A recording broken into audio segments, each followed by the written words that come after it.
আজকে আমাদের দুর্দিন কিন্তু এগিয়ে আসছে। যতজন হিন্দু এখানে আছেন আপনাদের কাছে নিবেদন রইল, আমি কীর্তনিয়া প্রদীপ পাল বলে গেলাম, আমাদের দুর্দিন কিন্তু দিনের পর দিন এগিয়ে আসছে। কেন? আমাদের ধর্মটাকে আমরা শক্ত করতে পারছি না, আমাদের ধর্মের জায়গাটাকে আমরা নরম করে ফেলছি। এই জন্য আপনাদেরকে বলবো, হিন্দু হয়ে হিন্দু ধর্মকে অপমান করছে। আপনারা বহু জায়গায় দেখতে পাবেন একজন হিন্দু হয়ে হিন্দু ধর্মকে প্রচুর অপমান করছে। আমি বলবো আপনার সব ধর্মকে সমান দেবেন, নিজের ধর্মকে ছোট করবেন না। সব ধর্মকে সমান দেবেন, কিন্তু নিজের ধর্মকে কোনদিন কেউ ছোট করবেন না। দেখবেন সব জায়গায় দেখছি, এখন আপনারা দেখুন সব জায়গাতে সব কি করছে, হিন্দু ধর্মকে যত খাটো করছে, যত নিচে করছে। না, নিচু করার চেষ্টা করবেন না, আমরা এর জন্য দায়ী। এ শুধু এখন নয়, ইতিহাস ঘাঁটতে আপনারা দেখতে পাবেন। কোথায় দেখতে পাবেন? দেখবেন মলয় চাঁদ কাজী, সবাই আপনার নাম শুনেছেন, নবদ্বীপের শাসনকর্তা। তিনি খুব ভালো মানুষ ছিলেন, কিন্তু তাকে খারাপ করলো কে? জগাই মাধাই। জগাই মাধাই মদ খেত ঠিক কথা, কিন্তু আপনারা হয়তো জানেন না জগাই মাধাই কোয়ালিফিকেশন কি ছিল। জগাই মাধাই বিরাট পণ্ডিত লোক ছিল, কিন্তু মদ খেত। তারা কি করলো? নিমাই যখন হরিনাম করছে দরজায় দরজায়, নগর পরিক্রমা করছে খোল করতাল বাজিয়ে, সহ্য হলো না জগাই মাধাইয়ের, ছুটে গেল কার কাছে? মলয় চাঁদ কাজীর কাছে। মলয় চাঁদ কাজী জিজ্ঞেস করলো, কি ব্যাপার তোমরা এখানে? বলে আমরা নালিশ করতে এসেছি। কিসের নালিশ? নিমাইয়ের নামে। কেন? নিমাই কি করেছে? এ খোল করতাল নিয়ে দরজায় দরজায় কীর্তন করে। শোনো বাপু, এর খোল করতাল ভেঙে দাও, এর হরিনাম বন্ধ করে দাও। এ শুধু আজকের নয়, এ দেখবেন যুগ যুগ ধরে আপনারা দেখে আসুন, হিন্দু ধর্মের শত্রু একমাত্র হিন্দুরাই হয়ে বসে আছে। এই দেখুন জগাই মাধাই বলল, কাজী সাহেব বলে কি, কাল থেকে কীর্তন করলে খোল করতাল যন্ত্রপাতি যা আছে সব ভেঙে দিন। মলয় চাঁদ কাজী প্রচার করলো, আগামী কাল থেকে যদি কেউ দরজায় দরজায় হরিনাম করে খোল করতাল নিয়ে, ওর খোল করতাল ভেঙে দাও, হরিনাম বন্ধ করতে হবে। এখন লক্ষ্য করুন, মহাপ্রভু কিন্তু কারো কথা শুনলো না। হরিনাম বন্ধ করতে হবে বললে কি বন্ধ করতে হবে? মহাপ্রভু কীর্তন করতেই লাগলেন, কোনো বাধা মানলেন না। এক সময় মলয় চাঁদ কাজীর কাছে যখন মহাপ্রভু গেলেন, আপনার শুনলে অবাক হয়ে যাবেন। মলয় চাঁদ কাজী বসে আছে, মহাপ্রভু তখন চিৎকার করে বলল, মামা, ও মামা। মলয় চাঁদ কাজী রেগে আগুন, এ কে তোর মামা? কে কার মামা? তোমার সাহস তো কম নয়।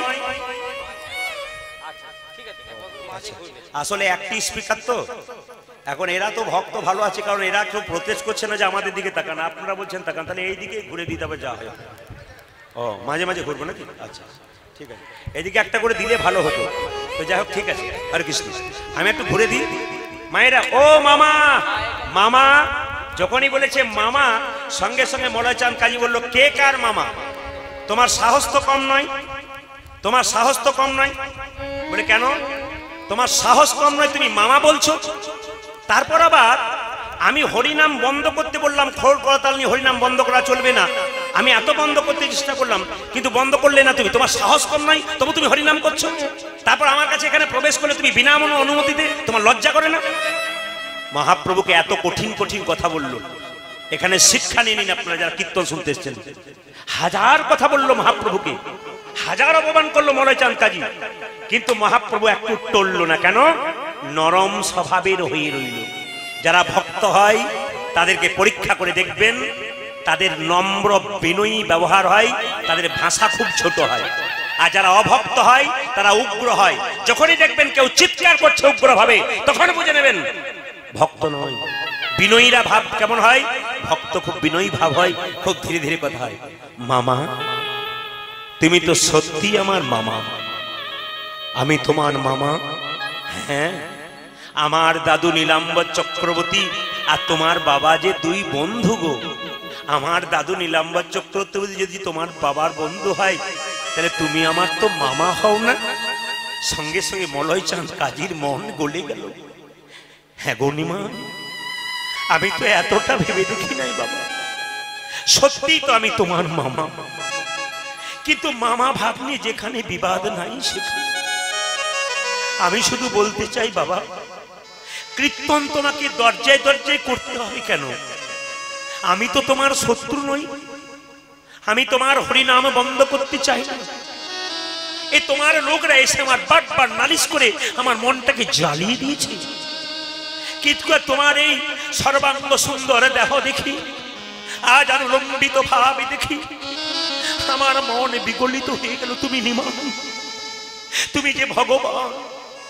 হ্যাঁ, তোমাকে দেখে আমার মন প্রাণ শোকে শোকে দিল।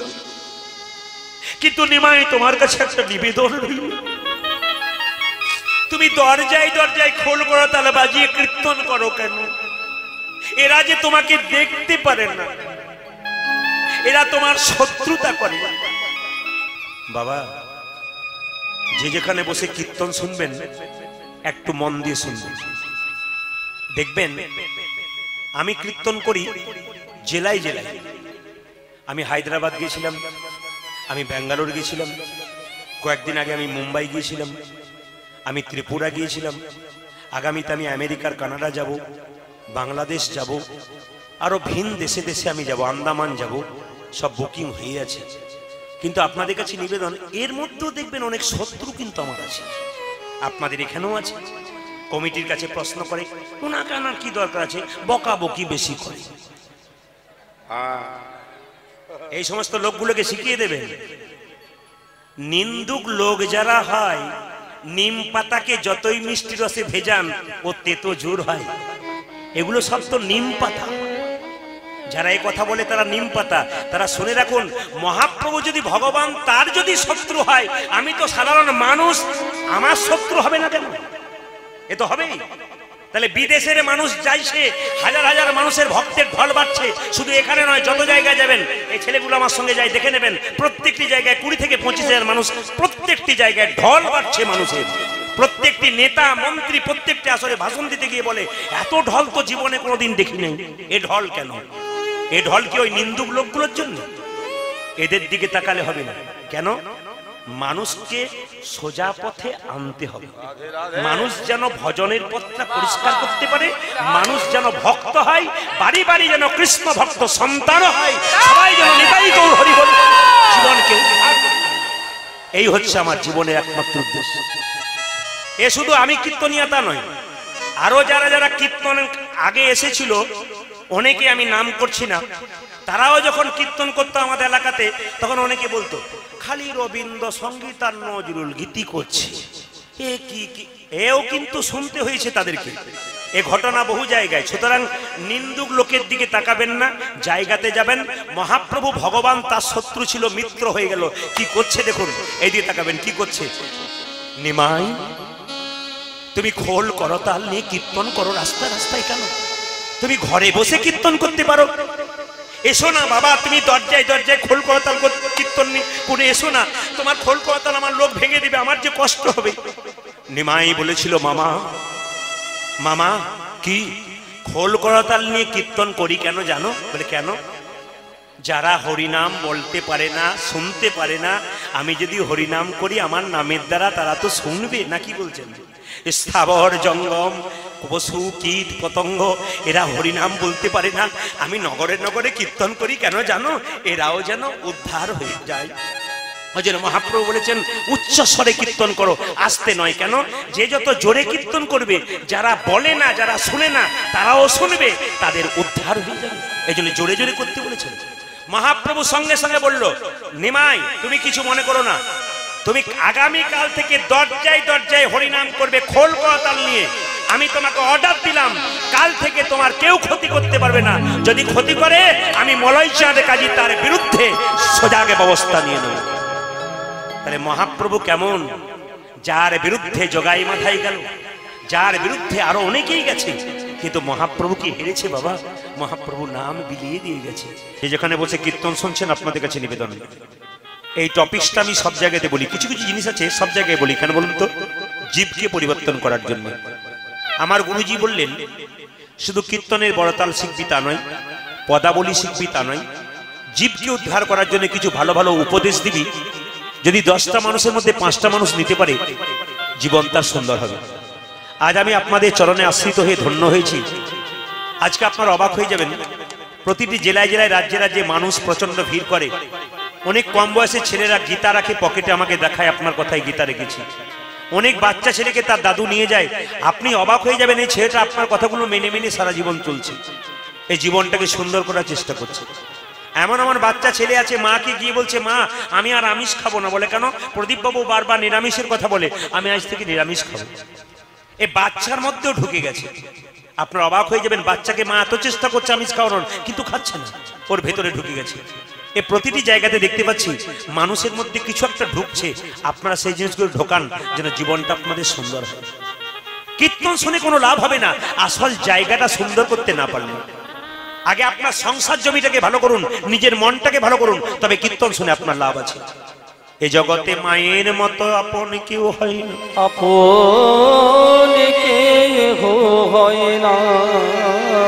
কানাই কেঁদে কেঁদে শ্রীরামকে বলে শ্রীরাম রে, ও ভাই শ্রীরাম রে, সাতটা নাই পাঁচটা নাই, আমি মায়ের একমাত্র গোপাল রে, আমি মায়ের একলা গোপাল। আমি যদি ঘরে ফিরে না যাই, না যাই, আমার মা ঘরের দরজায় বসে বসে গোপাল গোপাল বলে কাঁদবে, গোপাল গোপাল বলে কাঁদবে। এই জগতে সবে ভালো কিন্তু মা কাঁদানো ভালো নয়, মা কাঁদানো ভালো নয়। শ্রীরাম রে, ওরে শ্রীরাম রে, যার মা কাঁদে তার আর জগৎ কাঁদে। এই জগতে যা, এই জগতে যা, জগতি যা, এই জগতে যার মা কাঁদে, মা কাঁদে, তার জগৎ জগৎ কাঁদে। আপনাদের কাছে নিবেদন রাখলাম, প্রত্যেকটি ছেলে মেয়ে যারা কীর্তন শুনতেছে, প্রদীপ পালের নিবেদন এইটাই, আপনি কৃষ্ণকে ভজন করবেন কি না করবেন আপনার ব্যাপার। কৃষ্ণকে অনেকে গালাগাল করে, আপনারা চমকে যাবেন। মেদিনীপুরের একটা জায়গাতে একটা গাড়ির মিস্ত্রি আমার কাজ করছিল, গাড়িটা হঠাৎ খারাপ হয়ে গেল। তা আমাকে বললো আপনি কৃষ্ণ কীর্তন করেন? তো কৃষ্ণর নামে এমন একটা ফালতু কথা বলল, আমি প্রতিবাদ করলাম কিন্তু কিছু করতে পারলাম না। তা আমি মনে মনে ভাবলাম এখনো কৃষ্ণেরও শত্রু পৃথিবীতে আছে যে কৃষ্ণকে ভালোবাসে। কিন্তু আমি আপনাদের সামনে একটা কথাই বলতে চাই, কৃষ্ণ পুজো করো না করো, দেবী দেবীর পুজো করো না করো, বাড়িতে জীবন্ত বাবা মায়ের পুজো আগেই করো। বাবা হলো বাড়ির ছাদ, মা হলো খুঁটি, এই ছাদ আর খুঁটি যেদিন চলে যাবে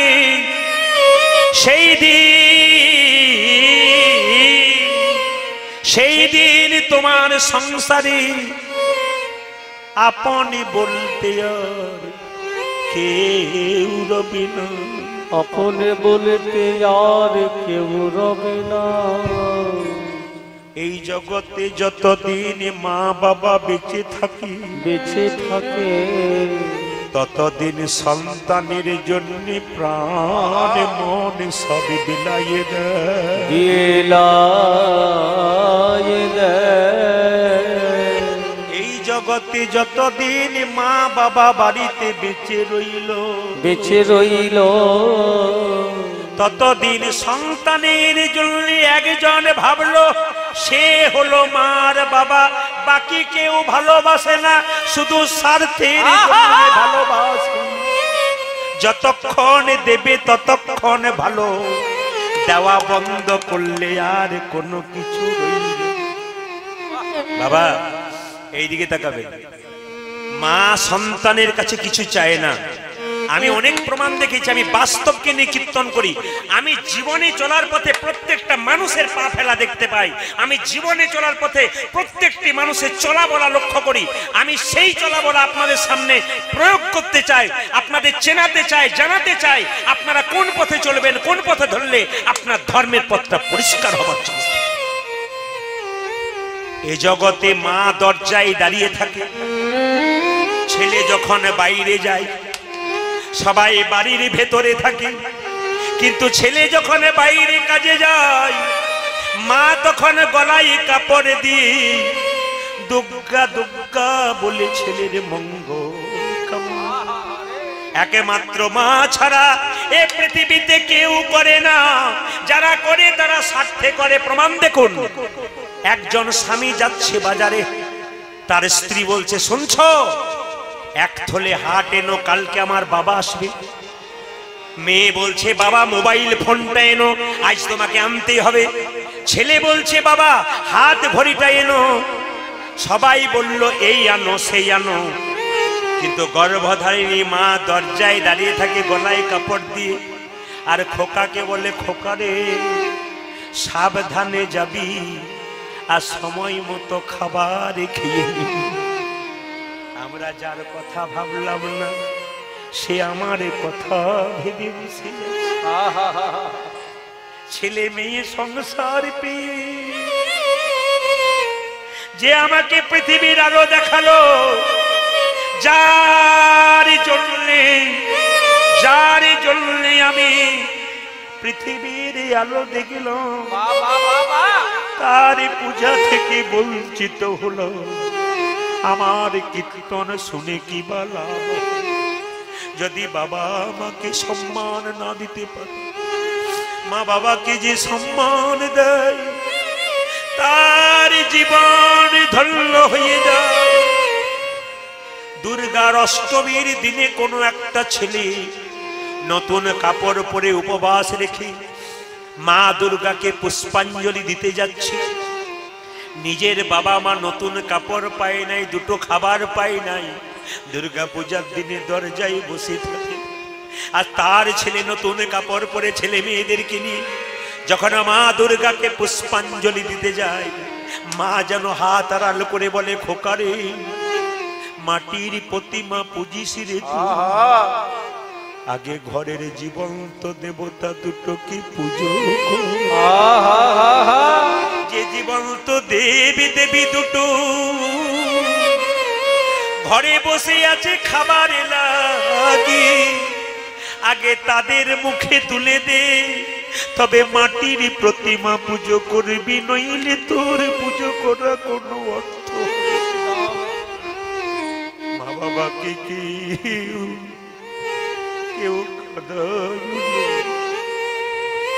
এই জগতে যার মা বাবা বেঁচে আছে সে বোঝে নাই, যেদিন চলে যাবে সেই দিন বুঝবে বাবা হারানোর ব্যথা কত, মা হারানোর ব্যথা। জগতে মা কাঁদানো, নিতাই গৌর হরি হরি কাঁদানো ভালো নয় রে।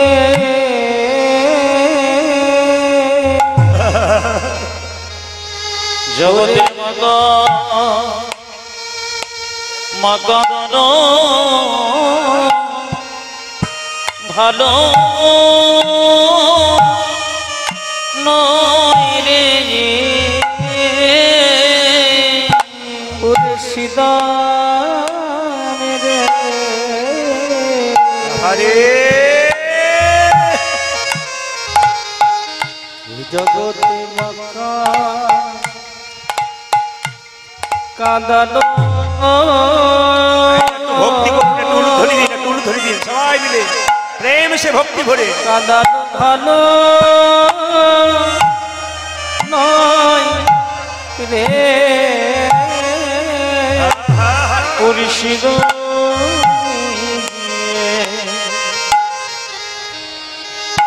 জগতের মা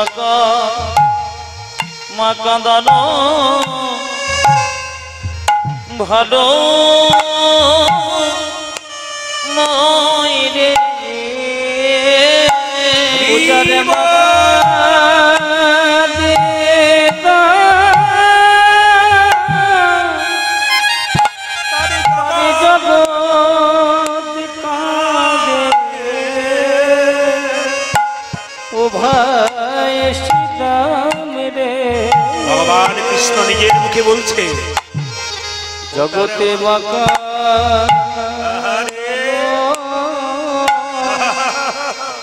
কাঁদানো ভালো নয় রে।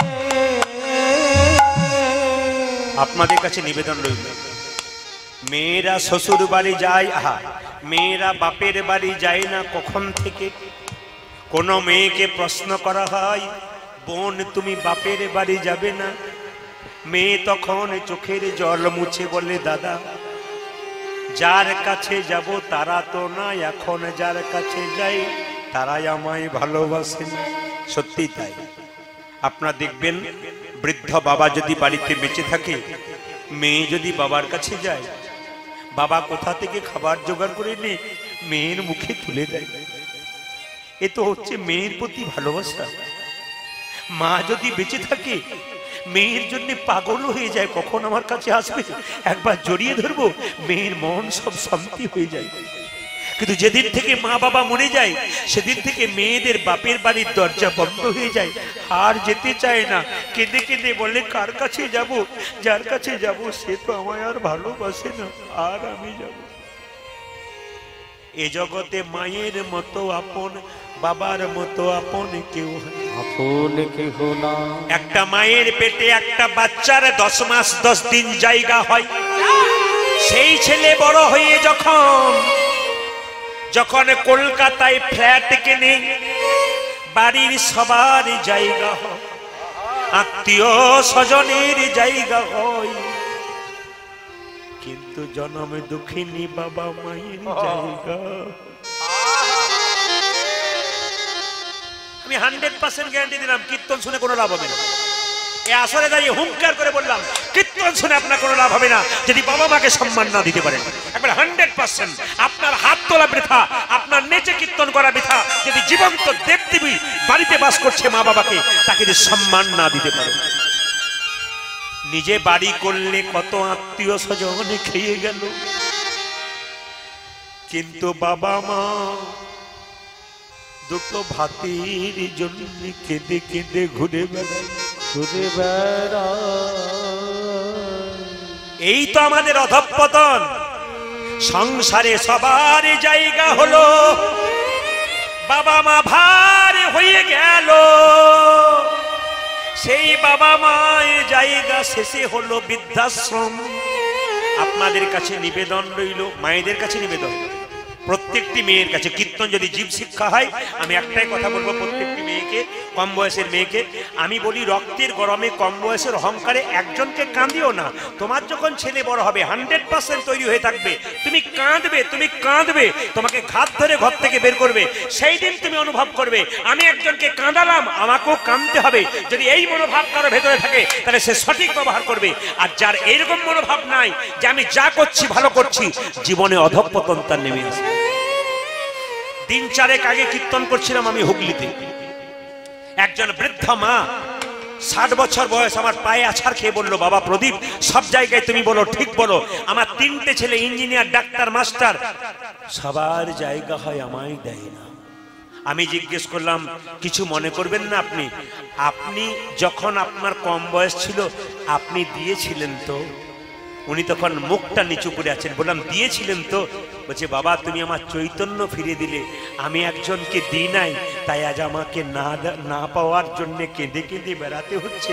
আমি 100% গ্যারান্টি দিলাম মায়েদেরকে, আপনি যদি কাউকে না দিন আপনিও কাঁদবেন। আমি একটা বাস্তব প্রমাণ আপনাদের দিয়ে দিই। যেমন আপনি হবেন, আপনার বাচ্চা সেরকম তৈরি হবে। কেমন না, আপনি যদি স্বার্থপর হন, বৃদ্ধাকে না দেন, আপনার মেয়ে অন্য সংসারে গিয়ে অন্য জনকে জ্বালাবে। প্রমাণ দেখুন, একটা মেয়ের 18 বছর বয়স, তার যখন বিয়ে হয়ে গেল, তার বাবা মা বলল, খুকি কাঁদিস না, কথা দিলাম প্রতি মাসে মাসে তোর বাড়ি যাব। মেয়েটাকে কাছে ডেকে তার মা বাবা বলল, শ্বশুর বাড়ি চললি, বৃদ্ধাকে সম্মান দিবি, সবাইকে সম্মান দিবি, তবে আমাদের নাম থাকবে।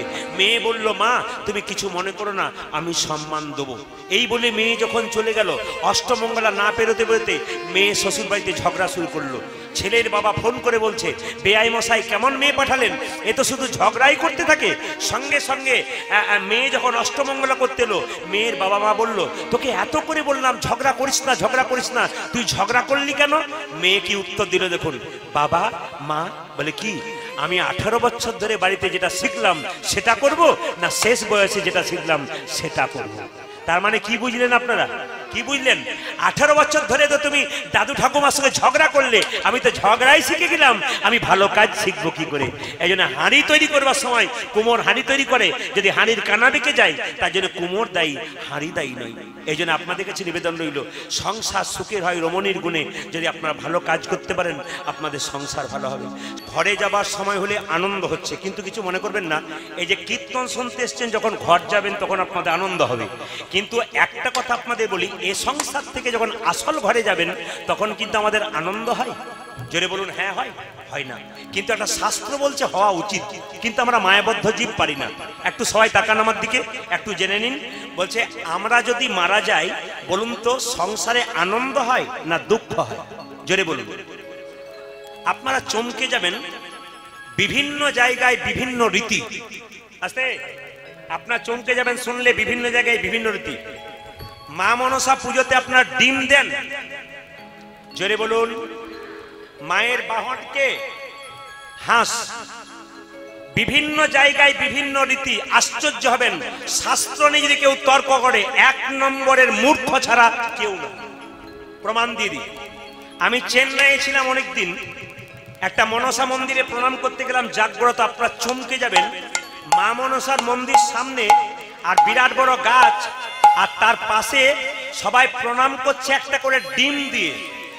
আপনি তো বোঝেন ডিম দিতে নাই, কিন্তু ওকে কি করে বোঝাবেন যে ডিম দেওয়া উচিত নয়? ও কোনো মতেই বুঝবে না। বিভিন্ন জায়গায় বিভিন্ন রীতি, যে দেশে যেমন চলন সেরকম রীতি। আমরা শাস্ত্র নিয়ে তর্ক করি, যারা তর্ক করে মহামূর্খতার পরিচয় দেয়। আমার গুরুদেব একটা সুন্দর কথা বলেছেন, বলছে শোন। বলল কি? আমার গুরুদেব যিনি শক্তিপদ দাস বৈষ্ণব আমাকে প্রথম কীর্তন শিখিয়েছেন, তিনি ছিলেন বিখ্যাত কবিয়াল এবং বিখ্যাত দলের খোলবাদক। তিনি প্রথম আমাকে হাতে খড়ি দিয়েছিলেন। তিনি একটা সুন্দর গল্প বলে শুরু করেছিলেন, বলে যে শোন, এই যে লীলা লীলা মানুষ করে, তেনার বয়স তখন প্রায় 82 বছর পেরিয়ে গেছে, তখন আমার কাছে ছিলেন উনি, বহু অভিজ্ঞ মানুষ। তিনি বললেন শোন, লীলা লীলা লোকে করে, এই লীলা সেই লীলা। লীলা হলো চিনির পুতুলের মতো, যেদিক থেকে খাবি সেই দিক থেকে মিষ্টি। লীলার কোনো আলাদা ধরন নাই, যেদিক থেকে খাবি যাই পাবি আস্বাদনে। বলছে তর্ক করো না, তিনি বললেন। বলে কিরকম তর্ক? বলছে রামকৃষ্ণদেব একটা বাণী বললেন, বলছে একটা বিরাট বড় আমের বাগান, সেখানে একজন মালি বসে আছে। রামবাবু আর শ্যামবাবু গেলেন। আপনারা বলবেন কে বেশি বুদ্ধিমান? রামবাবু আর শ্যামবাবু গেলেন, গিয়ে বাগানের মালিকে বললেন, আম বাগানের মালিকে, ভাই রাম বলছে এখানে কত আম গাছ আছে? বলে 2000। কত আম হয়? Quintal quintal. বলে কত টাকা হয়? বলে হিসাব নাই। সঙ্গে সঙ্গে ও হিসাব নিকাশ করতে লাগলো, কত টাকা হয়, কত গাছ আছে। শ্যামবাবু গিয়ে মালির সঙ্গে পরিচয় করলো। ভালো আছো মালি? খুব ভালো, তুমি এত বড় বাগানটা কি করছো, তাহলে এবার আম আস্বাদন করতে পারি? বলে হ্যাঁ। উনি পরিচয় করলেন আর একটা করে আম তুলে তুলে খেলেন। বলুন তো, রামবাবু হিসাব নিকাশ করতে বসলেন আর শ্যামবাবু মালির সঙ্গে পরিচয় করলেন আর আম খেতে লাগলেন, কে বেশি বুদ্ধিমান?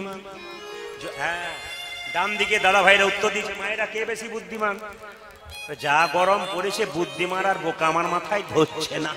জেনে নিন কে বেশি বুদ্ধিমান। বুদ্ধিমান হলো শ্যামবাবু। এখানে বলছে তর্ক শাস্ত্র নিয়ে করো না, ভজন সাধন করো, ভগবানের নাম করো। বেশি পড়াশোনা করতে গেলেই মাথাটা হরিবোল হয়ে যাবে। আপনারা অপরাধ নেবেন না, আমরা গাড়িতে আস্তে আস্তে এইরকম ঘরে গেল, ঘরের মানুষ খালি বলে এ বাইরেও হরিনাম আর ঘরেও দেখছি খালি এইরকম। তার মানে আমাদের আকাঙ্ক্ষা কি? জানবো। এই জানতে জানতে এমন এক জায়গায় চলে গেছে, যখন দেখছি আর হিসাব নিকাশ তর্কের দিকে গেলে হবে না। শাস্ত্র বলল আমাদের দেহ মারা যায় না আত্মা মারা যায়? জোরে বলুন। দেহ মারা যায় না আত্মা মারা যায়? জোরে বলুন। দেহ মারা যায়। কম বয়সে ছেলেরা উত্তর দিয়েছে দেহ। শাস্ত্র কি বলল? বাসাংসি জিন্নানি যথা বিহায় নবানি ঘিন্নাতি নরহ পরাণী তথা শরীরানি বিহায় জিন্নন্নানি সংজাতি নবানি দেহি। এইদিকে মায়েরা, এ সংস্কৃত কথা বুঝলেন না, বাংলা করে বুঝিয়ে দিই। যে কাপড়টা আমি পরেছি আপনারা পরেছেন, ওটা যখন পুরনো হয়ে যাবে, জীর্ণ হয়ে যাবে, নতুন কাপড় পরবেন। এখন প্রশ্ন হচ্ছে আত্মা কি করে? জীর্ণ দেহ ত্যাগ করে নতুন দেহে যায়। প্রশ্ন করবেন প্রদীপ বাবু, আপনি যখন মারা যাবেন আপনার আত্মা কোথায় যাবে? আমরা যখন মারা যাব আমাদের আত্মা কোথায় যাবে? শাস্ত্র বলল যে মানুষ কুলে জন্মগ্রহণ করে যদি কেউ মানুষের মতো কর্ম করে পরের জন্মে মানুষ হবে, মানুষ কুলে জন্মগ্রহণ করে কেউ যদি পশুর মতো কর্ম করে পরের জন্মে পশু কুলে জন্ম নেবে, মানুষ কুলে জন্ম নিয়ে কেউ যদি মহাপুরুষের মতো কর্ম করে তার দ্বিতীয় জন্ম হয় না, গোবিন্দচরণ প্রাপ্ত হয়। কেন? যে ধানকে সেদ্ধ করে মাঠে ছড়ানো হয় তার যেমন দ্বিতীয় গাছ হয় না, যে দেহ হরিনামে সিদ্ধ হয় তার দ্বিতীয় জন্ম হয় না, নিতাই গৌর হরি বল বলে গোবিন্দের চরণ তার প্রাপ্ত হয়ে যায়। হ্যাঁ, আমি আপনাদের প্রমাণ দিতে চাই, আজকে একটা একটা করে প্রমাণ দিয়ে দেবো। আপনাদের দধিয়া গ্রামে আজকে দুটো বাচ্চার জন্ম হলো, একটি ওই পাড়াতে একটি এই পাড়াতে। একটা গরিবের বাড়িতে জন্ম নিল, মায়ের দুধ পাচ্ছে না ভালো করে, মা ভাবি, আর একটি ছেলে সোনার চামচ নিয়ে বড় লোকের বাড়িতে জন্মগ্রহণ করলো। বলুন তো ছেলে দুটো কি এমন কর্ম করেছিল? তার মানে পূর্ব জন্মের কর্ম ফল এই জন্মে আপনি ভোগ করবেন। আপনি যে এখন রাজা হয়েছেন না ভিখারি হয়েছেন না কষ্ট পাচ্ছেন না কি হচ্ছে, সব কিন্তু পূর্ব জন্মের ফল ভোগ করছেন এখন। এই জন্মে যদি আবার ভালো কর্ম করেন পরের জন্মে আবার ভালো ফল করবেন। এই জন্য আপনাদের কাছে নিবেদন রইল, এই জন্মে ভালো কর্ম করুন, আপনার ভালো ফল হবে। আমি একটা প্রমাণ দিয়ে দিই। মানুষ মারা গেলে স্বর্গে যায় না নরকে যায় তাকে দেখলেই বোঝা যায়। কি করে বুঝবেন? যদি বইপত্র পড়েন, আমি একটা বইয়ের নাম করব, যারা বইপত্র খুব পড়াশোনা করেন বইটার নাম লিপিবদ্ধ করতে পারেন। বইটা হচ্ছে জগত আমি, ডক্টর পঞ্চানন ভট্টাচার্যের লেখা। 3টে খণ্ড আছে। প্রথম খণ্ড পড়বেন, পরিষ্কার করে লেখা আছে মানুষ মরে গেলে তাকে বোঝা যায় দেখলেই সে স্বর্গে যাচ্ছে না নরকে যাচ্ছে। কি করে বুঝবেন মায়েরা? বলছে যেমন ধরুন আপনাদের দধিয়াতে কেউ মারা গেল, আপনি দেখতে গেলেন, যদি মুখটা বিকৃত হয়ে যায় বিভৎস হয়ে যায়, মায়েরা বলে না, বাবারে মরাটা দেখতে গেছিলাম দিদি, 3 দিন আমার ঘুম হয় নাই গো, একবারে ভয়ঙ্কর ব্যাপার, জানবেন ইনি যাচ্ছেন নরকে, শাস্ত্র বলছে। আর আপনার মৃত্যুর পর যদি মনে হয় আপনি ঘুমাচ্ছেন, জানবেন আপনি চললেন স্বর্গে। আপনার মৃত্যুর পরে গ্রাম থেকে যখন যাবেন, দধিয়া গ্রামবাসী যদি বলে লোকটা খুব ভালো ছিল গো, কৃষ্ণ ভক্ত ছিল, মেয়েটা খুব ভালো ছিল, কৃষ্ণ ভক্ত ছিল, জানবেন ইনি যাচ্ছেন স্বর্গে। আর আপনার মৃত্যুর পর যদি লোকে বলে লোকটা খুব বদমাশ ছিল, দুষ্ট ছিল, বেটা গেল ভালো হলো, জানবেন ইনি যাচ্ছেন নরকে, দশচক্রে ভগবান। শ্রীমদ ভাগবত গীতা যদি পড়েন তাহলে কি বললো? শাস্ত্রের রেফারেন্স দেখুন। শ্রীমদ ভাগবত গীতা কি বলছে? আমাদের শরীরে 9টা ছিদ্র দিয়ে প্রাণ যায়। মায়েরা তাকিয়ে দেখে নিন, আমাদের শরীরে 9টা ছিদ্র দিয়ে প্রাণ যায়। কোথায় কোথায়? 2টো কানের ছিদ্র, 2টো চোখের ছিদ্র, 2টো নাকের ছিদ্র, 1টি মুখের ছিদ্র, নিচের দিকে 2টো পায়ু এবং উপস্থ। শাস্ত্র বলল এই আমাদের এইখানটাতে 7টা ছিদ্র আছে। 2টো কানের ছিদ্র, 2টো চোখের ছিদ্র, 2টো নাকের ছিদ্র, কটা হলো বাবা? 6টা। একটা মুখের ছিদ্র, কটা হলো? 7টা। এই 7টা ছিদ্র যদি প্রাণ যায় সে স্বর্গে গেল। দেখবেন কি করে, বুঝবেন কি করে এইদিকে প্রাণ গেল? আমি এখনই দেখিয়ে দেবো, আপনারা বুঝে নেবেন। যদি মৃত্যুর সময় কেউ হাঁ করে মরে, জানবেন মুখ দিয়ে প্রাণ গেল। অনেকে মৃত্যুর সময় দেখবেন তাকিয়ে তাকিয়ে মরে, বলে না বাবারে লোকটা মনে নাই গো, যেন তাকাচ্ছে, জানবেন চোখ দিয়ে প্রাণ গেল। নাকের ছিদ্র দিয়ে প্রাণ গেলে নাকের দিকে তাকাবেন, ফোটো মোটো হয়ে গেছে, মোটা হয়ে গেছে। কানের দিকে তাকাবেন, কান মোটা হয়ে গেছে, খসখস করছে, এইদিকে প্রাণ গেল, শাস্ত্র বলছে। কিন্তু যদি মৃত্যুর সময় কেউ পায়খানা প্রস্রাব করে দেয়, শ্রীমদ ভাগবত গীতা 100% গ্যারান্টি দিল ইনি গেলেন নরকে। জন্ম হোক যথাতথা, কর্ম যেন ভালো হয়। আপনার এই জন্মে যদি কর্ম ভালো হয় আপনার যাবার পথটা ভালো হবে। আর যখনই যাবার পথ ভালো হবে তখনই বুঝবেন আপনার জায়গা কিন্তু স্বর্গে হয়ে যাচ্ছে। এই জন্য বারবার পণ্ডিতরা বলেছেন জন্ম হোক যথাযথা, কর্ম যেন ভালো হয়ে যায়। সবাই শুনে রাখুন মায়েরা, এ সংসারে যেমন কর্ম করবেন তেমন আপনার ফল হবে। একটু প্রমাণ আপনাদের দিয়ে দিই, একটু মন দিয়ে শুনবেন। সম্রাট আলেকজান্ডারের নাম শুনেছেন? তিনি একটা সুন্দর দৃষ্টান্ত দিয়েছেন। এত বড় সম্রাট, তিনি মৃত্যুর আগে তার কর্মচারীদেরকে বললেন, এই যে আমি যখন মরবো তখন আমার মৃতদেহটা যেন 4 জন ডাক্তারে কাঁধে করে নিয়ে যায়, কাঁধে করে নিয়ে যায়। এতজন কীর্তন শুনতে এসছেন, মরার আগে ইচ্ছা থাকে না অনেকের, কিন্তু তিনি কি বলছেন সম্রাট আলেকজান্ডার, আমি যখন মরে যাব আমার মৃতদেহটা যেন 4 জন ডাক্তার কাঁধে করে নিয়ে যায়। রাজ কর্মচারী বলল, স্যার লিখে নিলাম। 2 নম্বর কি, আমি যখন মরে যাব আমাকে চিত হয়ে শুয়ে নিয়ে যাবে, হ্যাঁ চিত হয়ে নয় উপর হয়ে শুয়ে নিয়ে যাবে, আমার হাত দুটো যেন দুলতে দুলতে যায়। আমি জগৎকে শেখাতে চাই সবাই মরে যায়, তার মৃতদেহ চিত হয়ে শুয়ে নিয়ে যায়। আমি যখন যাব আমাকে উপর হয়ে বাঁশের দোলায় এই রকম করে হাত দোলাতে দোলাতে, শুধু কীর্তন নয়, প্রত্যেকটি শিক্ষা আছে টপিক্সের মধ্যে, এই রকম করে দোলাতে দোলাতে নিয়ে যাই। স্যার লিখে নিলাম, আমি যখন মরে যাব রাজ কর্মচারী লিখে নাও, আমার মৃত্যুর পর এত টাকা পয়সা রোজগার করেছি, আমার পেছনে পেছন যেন পয়সা ছড়িয়ে দেওয়া হয়। টাকা আমার দিকে। সম্রাট আলেকজান্ডারকে তার কর্মচারী জিজ্ঞেস করছে, স্যার ছোট মুখে বড় কথা হবে, একটু বলবেন? বলে কি? আপনি যখন মরে যাবেন তখন আপনাকে ডাক্তারে কাঁধে নিয়ে যাবে কেন? আমরা নিয়ে যেতাম, আমাদের ধন্য হতো জীবনটা। আমরা নিয়ে যাবো, ডাক্তার নিয়ে যাবে কেন? 4 জন ডাক্তার খুঁজে বেড়াবো, 4 জন ডাক্তার নিয়ে যাবে? বলে হ্যাঁ নিয়ে যাবে। আমি জগৎকে শেখাতে চাই, জগৎ আমাকে দেখে শিখুক। 4 জন ডাক্তার আমাকে কাঁধে করে নিয়ে যাবে, আমি জগৎকে শেখাতে চাই, আসে যদি ডাক্তার তবে কি করিবে ডাক্তার? যুক্তিগুলো দেখবেন।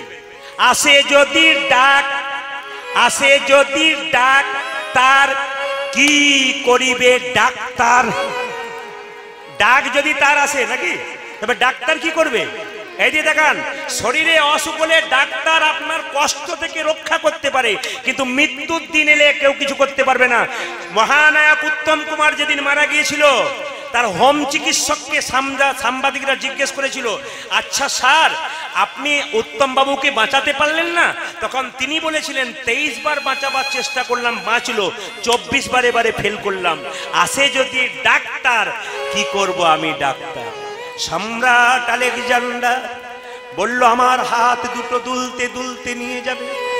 কেন নিয়ে যাবে শোনো, জগৎকে আমি শেখাতে চাই।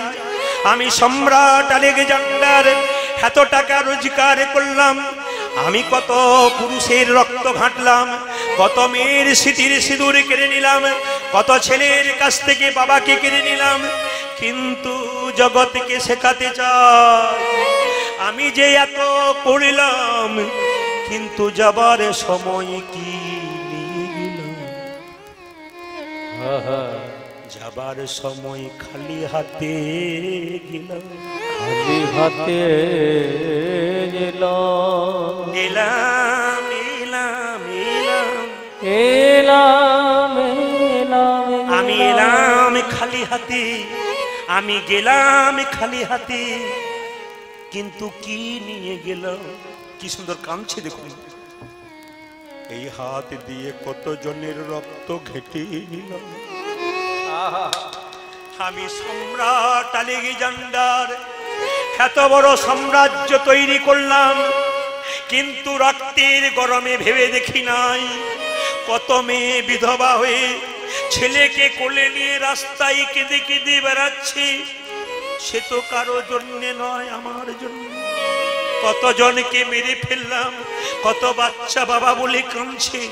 আমি যাবার সময় কি নিয়ে গেলাম আর কি নিয়ে এলাম? জগৎকে শেখালাম। বলছে, আচ্ছা স্যার আপনি যে বললেন যে আপনি যখন মরে যাবেন পয়সা ছুটতে ছুটতে নিয়ে যাবে, মানে তিনি বোঝাতে চাইলেন জগতের মাঝে আমি পয়সা এত রোজগার করলাম, সত্যি কি আমি নিয়ে গেলাম? আপনাদের দধিয়াতে হয় কিনা জানি না, আমি যেখানে বাস করি সেখানে হয়। কেউ যদি মারা যায়, মরলেই দেখবেন তার পেছন পেছন পয়সা ছড়ায়। আপনাদের ছড়াই?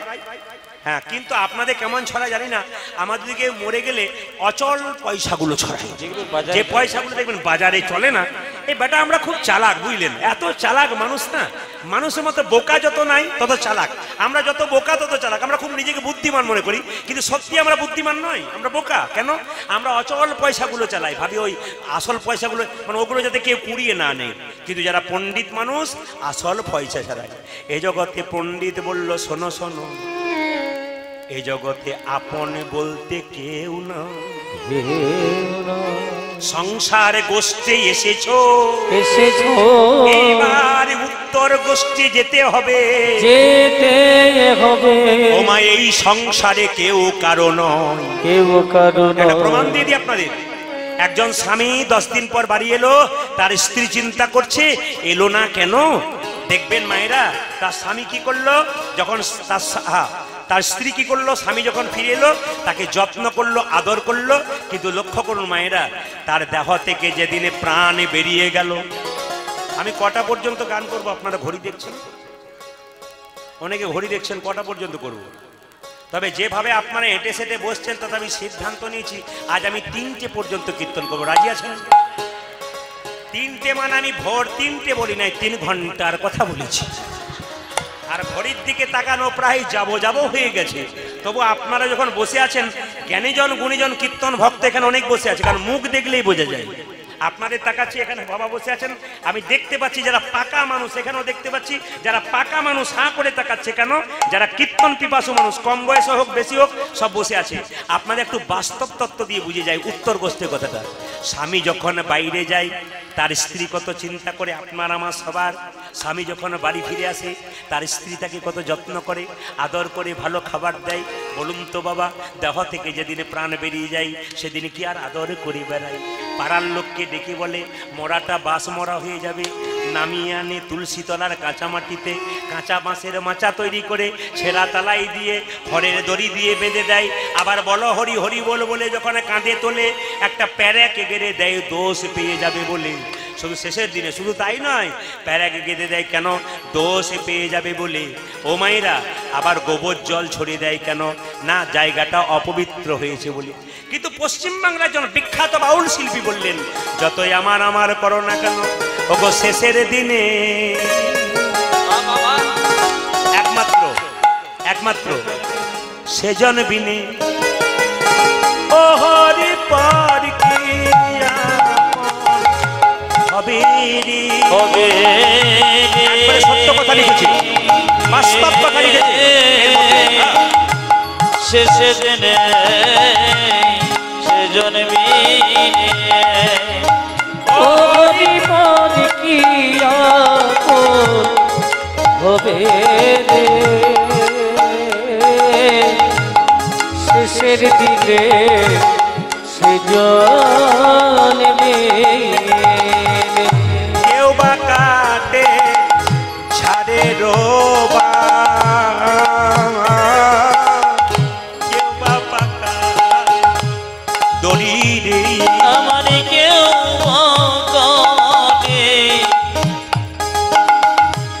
ঝড়ে রোবা,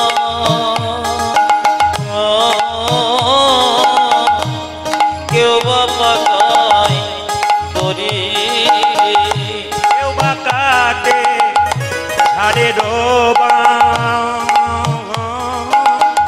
কেউ বা পাকা দড়ি রে।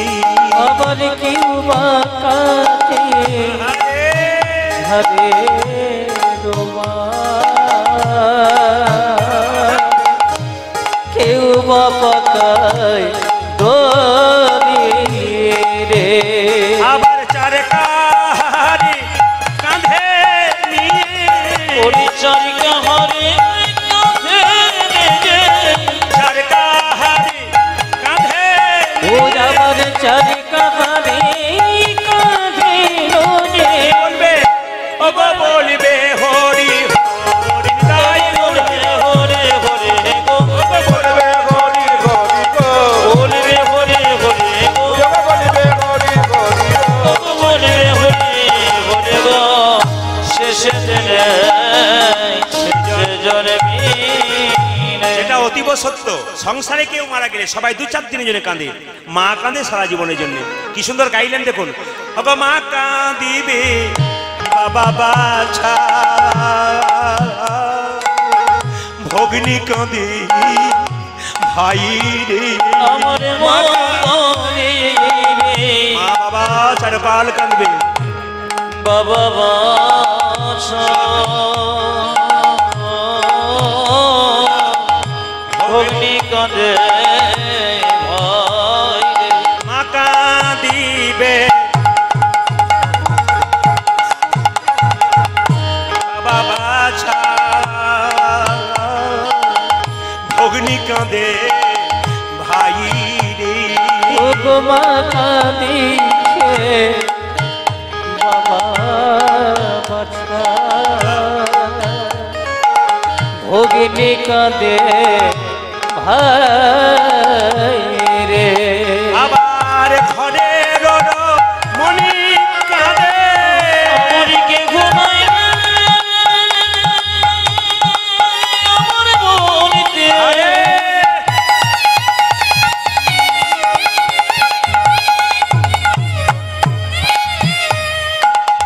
এই সংসারে আমার মনেতে আর কে গো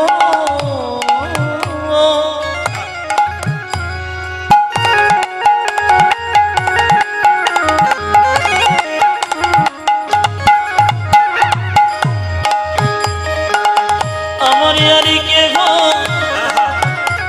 না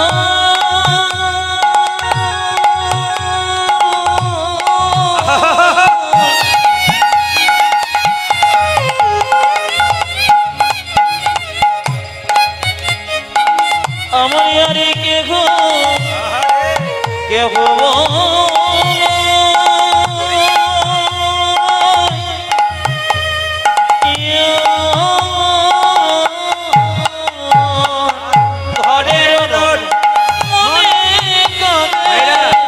স্বামী চলে গেলে স্ত্রী কি বলে কাঁদে স্বামী চলে গেলে স্ত্রী কি বলে কাঁদে ওই আমার আর যে কেহ আমার আর কে গো না ওই আমার আর যে কেহ নাই রে, আমার যে কেহ নাই রে, আমার আর যে কেহ নাই রে, আমার যে কেহ নাই রে, আমার আর যে কেহ নাই রে। শেষে দিলে সে জানে সে জানবে মহাপ্রভু যখন বাড়িতে ফিরলেন মাকে প্রণাম করলেন এখানে ভগবান স্বয়ং জগৎকে এই যে ভগবান স্বয়ং জগৎকে শিক্ষা দিলেন যে ঘর থেকে বেরোনোর সময় মা বাবাকে প্রণাম করো আর ঘরে ঢুকবার সময় মা বাবাকে প্রণাম করো তোমার বাবা মা যদি জীবিত থাকে তাহলে তো প্রণাম করবেই আর যদি মৃত থাকে তাহলে ছবির মধ্যে প্রণাম করো কারণ বাবা মায়ের আশীর্বাদ পাওয়া যায় যদি প্রণাম করা যায় কিন্তু আপনারা অনেকে ভাববেন যারা বয়স্ক বাবারা এসছেন আর বলো না বাবা প্রণাম তো দূরের কথা আমি খেলাম কিনা জিজ্ঞেস করে না তারপর প্রণাম আপনার চিন্তা নেই যে জিজ্ঞেস করবে না সে তো অধঃপতনে যাবে আপনি চুপচাপ দেখুন আপনাকে যে জিজ্ঞেস করে না খাবার জন্য আপনার ভালো কথা জিজ্ঞেস করে না সে তো অধঃপতনে যাবে ওর ছেলেওকে জিজ্ঞেস করবে না তুমি খেয়েছো কি আপনি যেমন করবেন আপনি সেরকম পেয়ে যাবেন একটু বলে রাখি প্রণামের কথা যখন বললাম অপরাধ নেবেন না ছেলে যখন ছোট থাকে তখন দেখবেন বাবা ছেলেকে কোলে করে নিয়ে যায় আর ছেলে বারবার প্রশ্ন করে বাবা ওটা কি ওটা ফ্যান রে বাবা ওটা কি ওটা ছাগল ও বাবা ওটা কি একটা পাখি ও বাবা ওটা কি একটা ঘোড়া বাবার হাজার কাজ থাকা সত্ত্বেও বাচ্চা হাজার প্রশ্ন করে বাবা উত্তর দেয় কিন্তু বাবা যখন বুড়ো হয়ে যায় চোখে ভালো দেখতে পারে না ঘরে বসে থাকে ছেলে যখন বড় হয় তার 5টা বন্ধু যদি বাড়িতে আসে বাবা যদি জিজ্ঞেস করে খোকা কে এলো রে বাবা তোর সঙ্গে চুপ কর কে কোথায় এলো তোমারও তো খবর নেবার দরকার কি আছে তুমি খাও দাও ঘরে বসে থাকো খালি খোঁজ খবর নিচ্ছে কে কোথায় তুই যখন ছোট ছিলি হাজার প্রশ্ন করেছিলি তখন তো আমি উত্তর দিয়েছিলাম আর আজকে একটা প্রশ্ন করলাম তাতে তুই বাবা বিরক্ত হচ্ছিস এটাই তো নিয়ম সংসারে পুরনো হয়ে গেলে তার আর দাম থাকে না পুরনো জামা যেমন মানুষ আর পড়তে চায় না পুরনো বৃদ্ধ বৃদ্ধাকে সংসারে সম্মান দেয় না কিন্তু মহাপ্রভু এই লীলার মাধ্যমে কি সুন্দর শিক্ষা দিলেন দেখুন এই জন্য লীলা শুনতে আসতে হয় লীলার মধ্যে কি সুন্দর শিক্ষা মহাপ্রভু ঘর থেকে বেরোনোর সময় সচী মাতাকে প্রণাম করে যেতেন আবার ঘর থেকে আবার ফেরবার সময় সচী মাতাকে প্রণাম করলেন আপনাদের প্রত্যেককে নিবেদন রাখবো যদি সংসারে শান্তি চান বাবা মায়ের ওপর আর কিছু নাই ভগবানও বাবা মায়ের ওপরে নয় যদি বাবা মাকে সম্মান আপনি না দিতে পারেন আগে বাবা মাকে সম্মান দেবেন তবে ভগবান খুশি হবে আর বাবা মাকে সম্মান দেবেন না আপনি যতই ভগবানকে ডাকুন ভগবান আপনার উপর খুশি হবে না আর ভগবান কৃষ্ণ সুদামাকে বলেছে সুদামা এই জগতে 3 রকমের গুরু আছে প্রথম গুরু পিতামাতা যার থেকে জন্ম পেলি সে যদি কেঁদে কেঁদে বেড়ায় খাবার না পায় তাকে সম্মান না দিস তুই কৃষ্ণকে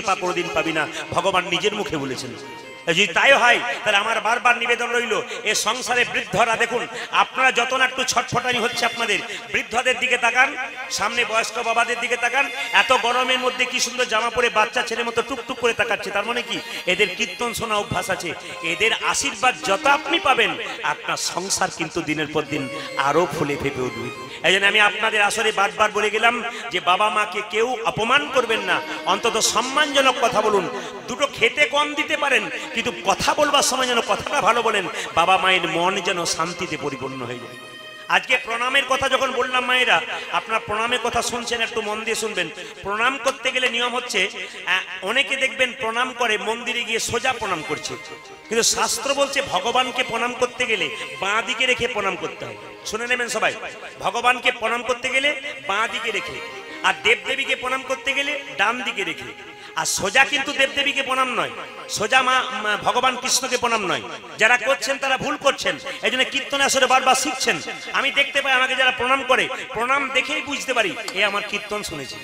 100%-এর মধ্যে 95 জন আমাকে প্রণাম করতেছে, এরকম করে প্রণাম করে, তখন বুঝতে পারি এ শিখে গেছে।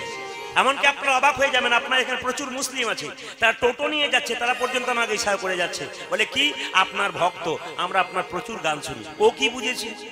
ও কিছু বুঝছে কেন? ওর ভেতরে কিছু ঢুকেছে। একটা বাচ্চা ছেলে সেও শুনছে কেন? তার ভেতরে ঢুকছে। আপনার কষ্ট হতে পারে তার জন্য, কিন্তু ওদের কষ্ট হচ্ছে না।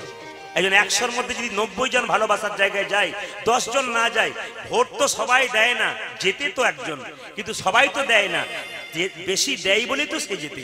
আপনাদের কাছে নিবেদন রইল, যে যেখানে আছেন প্রণামের নিয়মটা একবার বলি। প্রথম হচ্ছে সাধুগুরু বৈষ্ণব বাবা মাকে প্রণাম করতে গেলে আপনাকে প্রণাম করতে হবে, আপনার ডান হাতটা যেন আমার ডান পায়ে যায়, আপনার বাঁ হাতটা যেন বাঁ পায়ে যায়। কিন্তু যখনই প্রণাম করবেন তখন দেখুন আমি দাঁড়িয়ে আছি, কেউ যদি আমাকে প্রণাম করে, এরকম করে প্রণাম করলে ওনার ডান হাতটা আমার ডান পায়ে বাঁ পায়ে যাচ্ছে, ওনার বাঁ হাতটা আমার ডান পায়ে যাচ্ছে। তাই প্রণামের নিয়ম শাস্ত্র বলল, সব সময় সাধুগুরু বৈষ্ণবকে প্রণাম করতে গেলে প্রণাম এরকম করে করতে হয়। কেন? এরকম করে প্রণাম করলে বাঁ হাতটা ওনার ডান পায়ে পড়বে, বাঁ পায়ে পড়বে, আর ডান হাতটা ওনার ডান পায়ে পড়বে।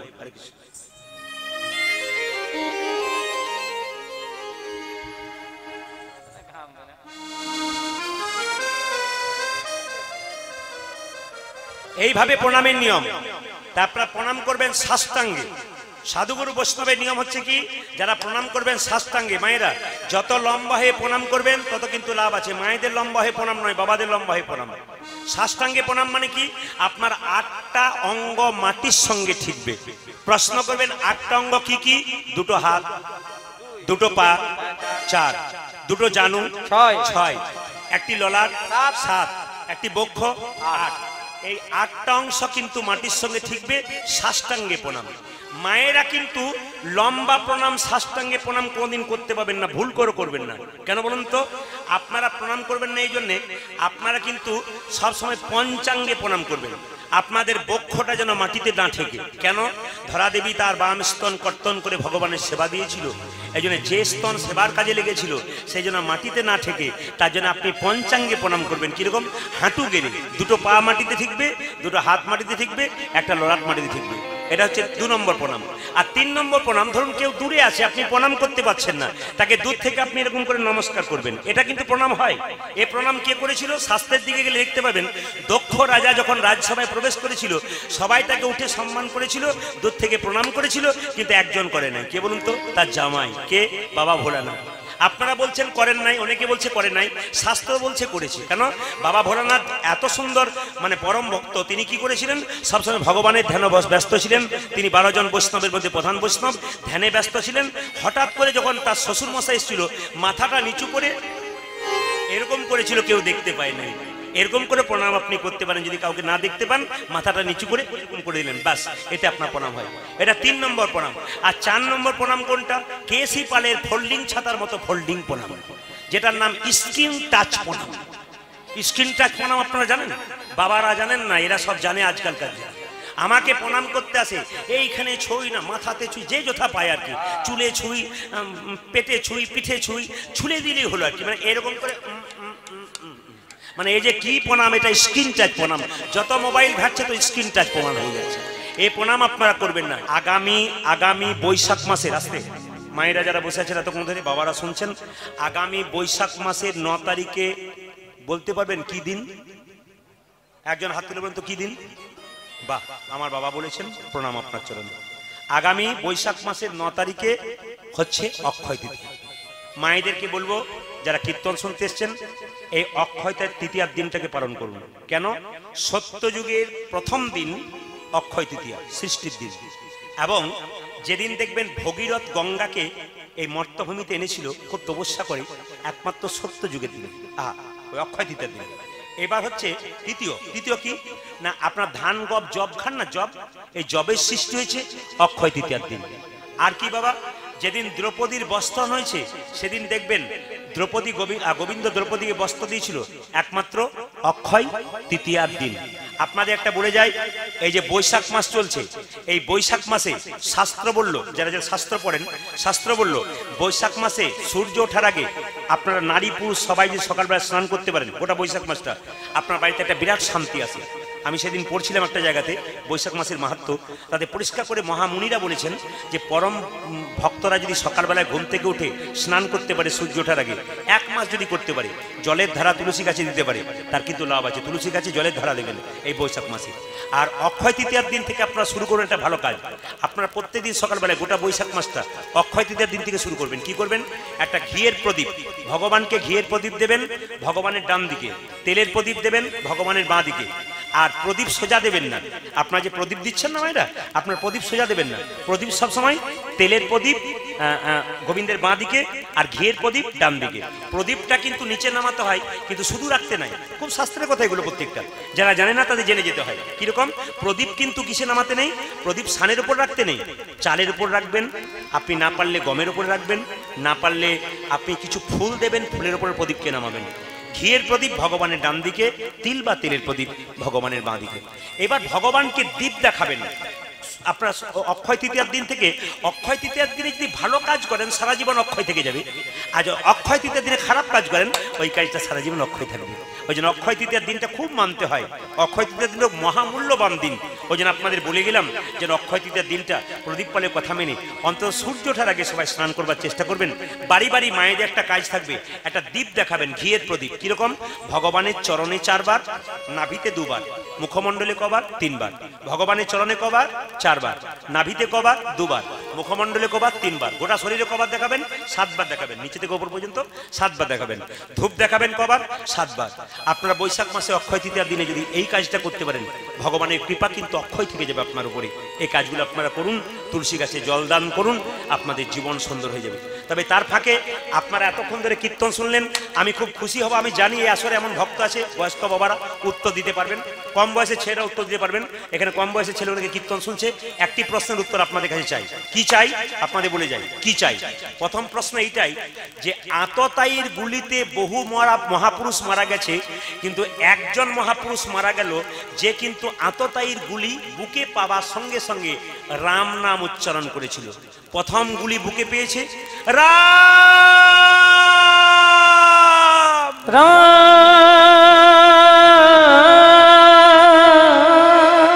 দ্বিতীয় গুলি পড়েছে মাটিতে পড়ে গেছে রাম রাম।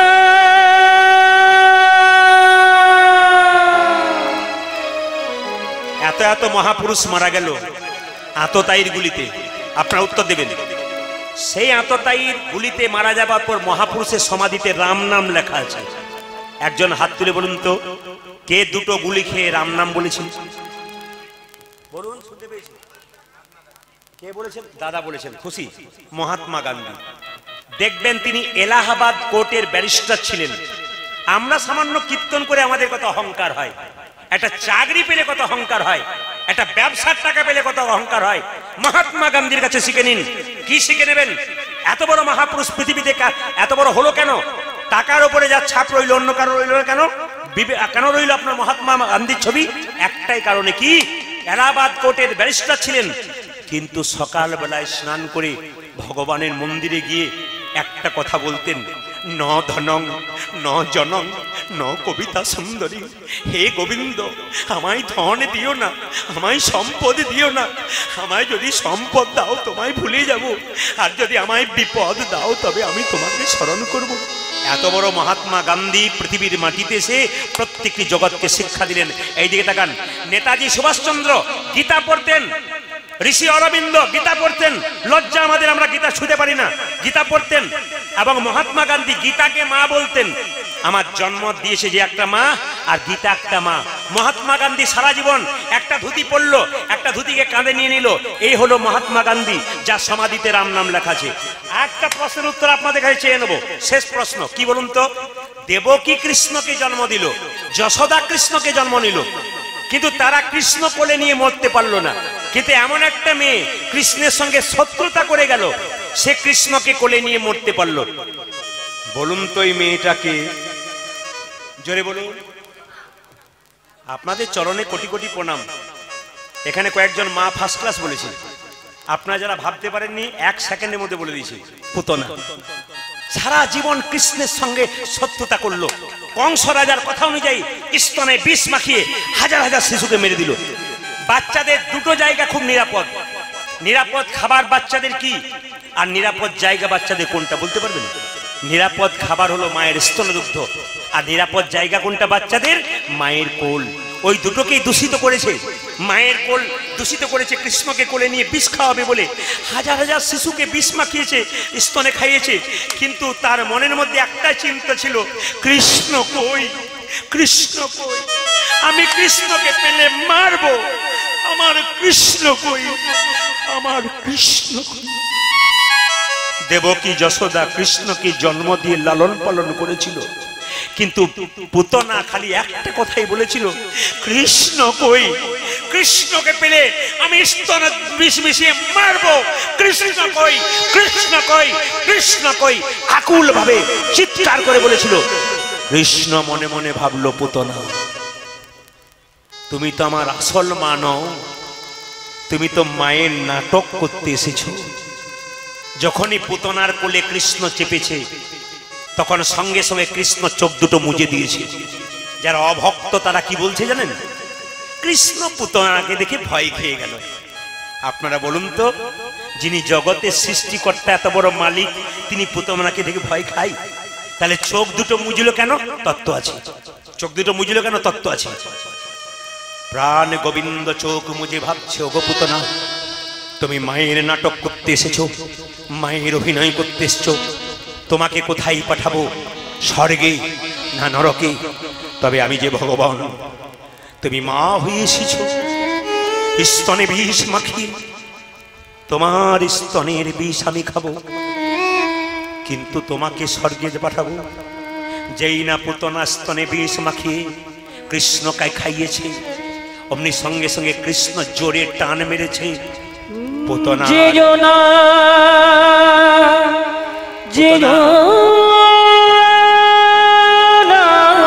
পুতনা বারবার কাঁদছে।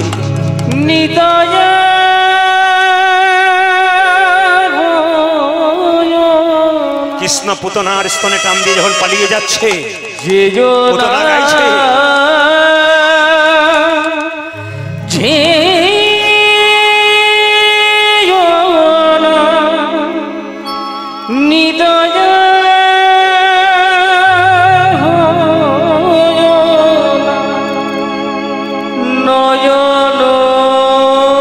চোখের জলে ভাসছে পুতনা, প্রাণ বেরিয়ে যাচ্ছে পুতনার।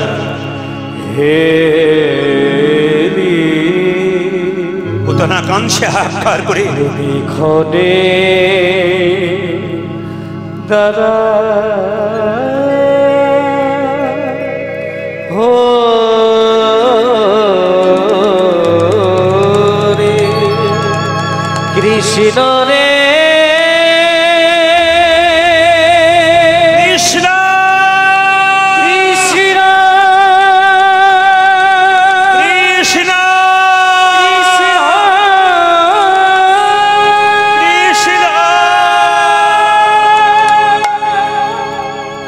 পুতনা মারা গেল। চমকে যাবেন আপনারা কথাগুলো শুনলে। শাস্ত্র ঘাটলে মজা পাবেন, আনন্দ পাবেন। আপনারা চমকে যাবেন। বহু মহাপুরুষের সঙ্গ আমি করলাম, বহু জ্ঞানী মানুষের সঙ্গ করলাম। তারা বলল, বাবা প্রদীপ যত ঘাঁটবে তত আনন্দ পাবে। দেখুন পুতনা যখন মারা গেল বিষ খেয়ে, কৃষ্ণকে বিষ দিল স্তনে, কৃষ্ণকে, কিন্তু পুতনার স্তনে যখন কৃষ্ণ চুমুক দিয়েছে, পুতনার শরীরটা কয়েক যোজন ক্রেনে নিয়ে যাওয়া হবে না, এত বিরাট শরীর। তাকে সৎকার করতে হবে, দেহটাকে সৎকার করা যাবে না, এত বড় দেহ। টুকরো টুকরো করে পুতনার দেহটা কাটা হলো। কিন্তু চমকে যাবেন আপনারা, আমরা মরে গেলে আমাদের দেহ কেটে দিলে দুর্গন্ধ বেরোয়, কিন্তু পুতনার কাটা রক্ত, কাটা মাংস থেকে সুগন্ধ চন্দনের গন্ধ বেরোচ্ছে। কেন বলুন তো? অমৃত ভময় ভগবান স্তনদুগ্ধে তার মুখের অমৃত দিয়েছে, পুতনার গোটা শরীর থেকে অমৃতের গন্ধ বেরোচ্ছে। আমি আপনাদেরকে একটাই বলতে চাই, গোবিন্দের অমৃতময় বাণী, অমৃতময় কথা আপনারা যত শুনবেন, যত বলবেন, তত কিন্তু আপনাদেরও শরীর থেকে অমৃত বেরিয়ে যাবে। আসুন, একজন জিজ্ঞেস করলেন, দাদা আজকে কি পালা হবে? আস্তে, আমি তো আর জানি না, এখানে আস্তে আস্তে এদিকে, আমি তো আর জানি না কি পালা হবে। একজন জিজ্ঞেস করলেন, দাদা কি পালা হবে? আমার পালা তো আমি জানি না। উনি বললেন, আপনি পালা জানেন না? বললাম না। তাহলে কি জানেন? এইদিকে, তাহলে কি জানেন? আমি বললাম, পালা জানি না, লীলা জানি। যারা এখানে মায়েরা বসে আছেন, আপনারা বুঝতে পারবেন, আমার বাবারা জানে কীর্তনে কোনদিন পালা হয় না। না কি বলছেন বাবা? কীর্তনে কি হয়? লীলা। কীর্তনে কি হয়? বিষয়বস্তু। যারা প্রকৃত ভক্ত হয় তারা আমাকে জিজ্ঞেস করে, আজকে কীর্তনের বিষয়বস্তু কি, আজকে লীলা কি? তখন আমি বলি। আর যখনই কেউ বলে পালা কি, আমার পালা তো আমি জানি না। যাত্রার পালা হয়, নাটকের পালা হয়, কিন্তু কীর্তনের পালা হয় না। পালা আমাদের জীবনে দুটো হয়, সবার জানা আছে। কি বলুন তো? একটি আসার পালা, আর একটি, দু চারজন মা কি সুন্দর বলছে, আর একটি যাওয়ার পালা। কি ভক্তি হলো, মানে খুব দুঃখ করে বলছে। আচ্ছা, এবার ঠান্ডা মাথায় উত্তর দেন। এই যে মাথায় উত্তর দেবেন, যারা কীর্তন শুনতে এসছেন তাদের কোন পালা শেষ হয়েছে, আসারটা না যাওয়ারটা? বলুন, কোনটা শেষ হয়েছে? আসার পালা না যাওয়ার পালা? জোরে বলুন। যাওয়ার পালা। কোন পালা শেষ হয়েছে? আসারটা। বাকি আছে কোনটা? যাওয়ারটা। বাকি আছে কোনটা? যাওয়ারটা। আচ্ছা, এত যদি বুঝছেন যে যাওয়ারটা বাকি আছে, তাহলে সাদা চুলে গোদরেজ মাখছেন কেন? এত যদি বুঝছেন। আবার দেখবেন আমাদের দরজা দিয়ে মৃতদেহ নিয়ে যায়। বলো হরি, প্রমাণ দেখে নেবেন, সত্য ঘটনা। বলো হরি। আপনিও প্রণাম করেন, আমিও প্রণাম করি, আর কি ভাবি বলুন তো? ও বোধহয় গেল, আমি বোধহয় যাবো না, এটা আমরা ভাবি। কিন্তু যিনি হেলতে দুলতে গেলেন, তিনি আমাদের শিখিয়ে দিলেন, এ সংসারে তোমার মতো আমিও এসেছিলাম, তোমার মতো সংসার করেছি, কত মরা দরজায় দেখেছি, আমাকে দেখে শিখে নাও। আমি যেমন হেলতে দুলতে চললাম, একদিন তুমিও কিন্তু সংসার ছেড়ে হেলতে দুলতে চলে যাবে। এরই নাম হলো উত্তরাগোষ্ঠ। আমি এই জন্য জায়গাটা আনলাম। উত্তরাগোষ্ঠ লীলা কাকে বলে জেনে নিন। সূর্য সকালবেলায় উদিত হয়, ডুবে যায় যখন। আমরা মায়ের কোলে এসেছি, আমাদের জীবন সূর্য উদিত হয়েছে, আমরা এক সময় মায়ের কোল থেকে চলে এই পৃথিবী থেকে চলে যাব, আমাদের আয়ু সূর্য ডুবে যাবে। এ হচ্ছে গোষ্ঠ, উত্তর গোষ্ঠ। যখন মায়ের কোলে এলাম তখন গোষ্ঠ। মায়ের কোল থেকে মৃত্যুর আগে যে কাজগুলো করলাম সংসারে, এটা গোষ্ঠ লীলা। কিন্তু যখনই আমরা মৃত্যুর কোলে ঢলে পড়লাম, তখন আমাদের উত্তর গোষ্ঠ হয়ে গেল। আচ্ছা বাবারা, এতদিন আপনারা জ্ঞানদাস কান্দ্রার মানুষ আছেন অনেকে, এখানে বহু লীলা কীর্তন শুনছেন। আমি খুব খুশি হব যদি একজন উত্তর দিতে পারেন। উত্তরাগোষ্ঠ নামটা উত্তরাগোষ্ঠ হলো কেন? দক্ষিণ গোষ্ঠ হলো না কেন? পশ্চিম গোষ্ঠ হলো না কেন? এতদিন তো বহু শুনছেন, আমাকে একটু হাত তুলে বা দাঁড়িয়ে বলুন তো, উত্তর গোষ্ঠ লীলাটা উত্তর হলো কেন? পূর্ব হলো না, পশ্চিম হলো না, দক্ষিণ হলো না? এই দেখুন, তবে জেনে নিন, ভগবান শ্রীকৃষ্ণ নন্দ রাজার বাড়ি থেকে গোচারণে যেত। যখন গোচারণ থেকে বাড়ি ফিরত, ওই দিকটা হচ্ছে উত্তর দিক, এই জন্য এটা হলো উত্তরা গোষ্ঠ। ভালো করে জেনে নিন যারা কীর্তন শুনছেন, বহুদিন তো কীর্তন শুনছেন, কীর্তনে আসরে যাচ্ছেন, উত্তর গোষ্ঠ বলে আমরা খেপে যাই। কিন্তু উত্তর গোষ্ঠ কেন হয়েছিল? ভগবান শ্রীকৃষ্ণ নন্দরাজার বাড়ি থেকে গোষ্ঠে যেত, আবার যখন বাড়ি ফিরত তখন ওই দিকটা হচ্ছে উত্তর দিকে, ওটার নাম উত্তর গোষ্ঠ। আচ্ছা, ভগবান গোচারণে যেত, আপনারা জানেন সত্যি কি ভগবান গোচারণে যেত? গো মানে ইন্দ্রিয়, চারণ মানে চালনা। ভগবান ইন্দ্রিয় চালনা করতেন কোথায়? ভক্তকে আমার কষ্ট দিচ্ছে। মদ ভক্ত যত্র গচ্ছন্তি তত্র গচ্ছামি পার্থিব ভক্তানুমনু গচ্ছন্তি মুক্ত স্থিতির সহ। মানে কি বাবা? বৎসের পশ্চাতে যেমন ধাই ধেনুগণ, ভক্তের পশ্চাতে সেরকম যায় জনার্দন। জেনে নিন, যেমন একটা গাভীর বাচ্চা হলে আপনি বাচ্চাটা যত দূরে যাবে, গাভী দড়ি ছিঁড়ে তার পেছন পেছন যাবে। কেন? যাতে আমার বাচ্চাকে কেউ কেড়ে না নেয়, যাতে আমার বাচ্চাকে কেউ কষ্ট না দেয়। ভগবান কি করে? ভক্ত হরিনাম করতে করতে রাস্তা দিয়ে চলে যায়, ভগবান তার পেছন পেছন যায় কেন? ভক্তকে রক্ষা করার জন্য। তবে জেনে নিন আপনারা, বর্ষাকালে যখন প্রচন্ড বৃষ্টি হয়, খালে বিলে জল জমে যায়, ছোট ছোট মাছগুলোকে উত্তর গোষ্ঠ বলার এইটাই কারণ, ছোট ছোট মাছগুলো লাফালাফি করে, ওরা ভাবে আমাদের এই জীবন সারা জীবনই যাবে। কিন্তু যখন রোদের তাপে গরমে ওদের মরণ হবে, ওরা বুঝতে পারবে না। আমরা সংসার জলে এখন হাবুডুবু খাচ্ছি, আমাদের আয়ু সূর্য যখন ডুবে যাবে বাবা, আমাদের এই সংসার জল থেকে সবাইকে একদিন বিদায় নিতে হবে। এই আসার আর যাওয়ার মাঝে যে লীলা, এটা গোষ্ঠ লীলা। আমরা যে যাব সংসার ছেড়ে, এটা নাম উত্তর গোষ্ঠ। একটু জেনে নিন, মুসলিম ভাইদের সঙ্গে ধর্মের ব্যাপারে আমাদের কোনো জায়গায় মিল থাক না থাক, এক জায়গাতে আছে। কোথায় বলুন তো? আমাদের কেউ মারা গেলে উত্তর দিকে মাথা রাখা হয়, ওদের কেউ মারা গেলে উত্তর দিকে মাথা রাখা হয়। এতজন শুনছেন উত্তরা গোষ্ঠ, একটা দামি কথা শুনে নিন, যেটা আপনারা সব জায়গায় পান না। আমি বারবার বলে দিই, আমাদের যখন রাত্রিবেলায় আমরা বাড়িতে শুই, তখন আমাদের মাথাটা কোন দিকে করে শোয়া উচিত? আমি যে বইটা থেকে বলছি, বইটা পড়ে নেবেন। বইটার নাম স্মৃতিশাস্ত্র। আস্তে, বইটার নাম কি? স্মৃতিশাস্ত্র। এতে বলেছে যে দক্ষিণ দিক হলো যমের দুয়ার।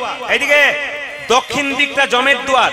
আমাদের পূর্বপুরুষ আত্মীয় স্বজন সব দক্ষিণ দিকে চলে গেছে মরার পরে।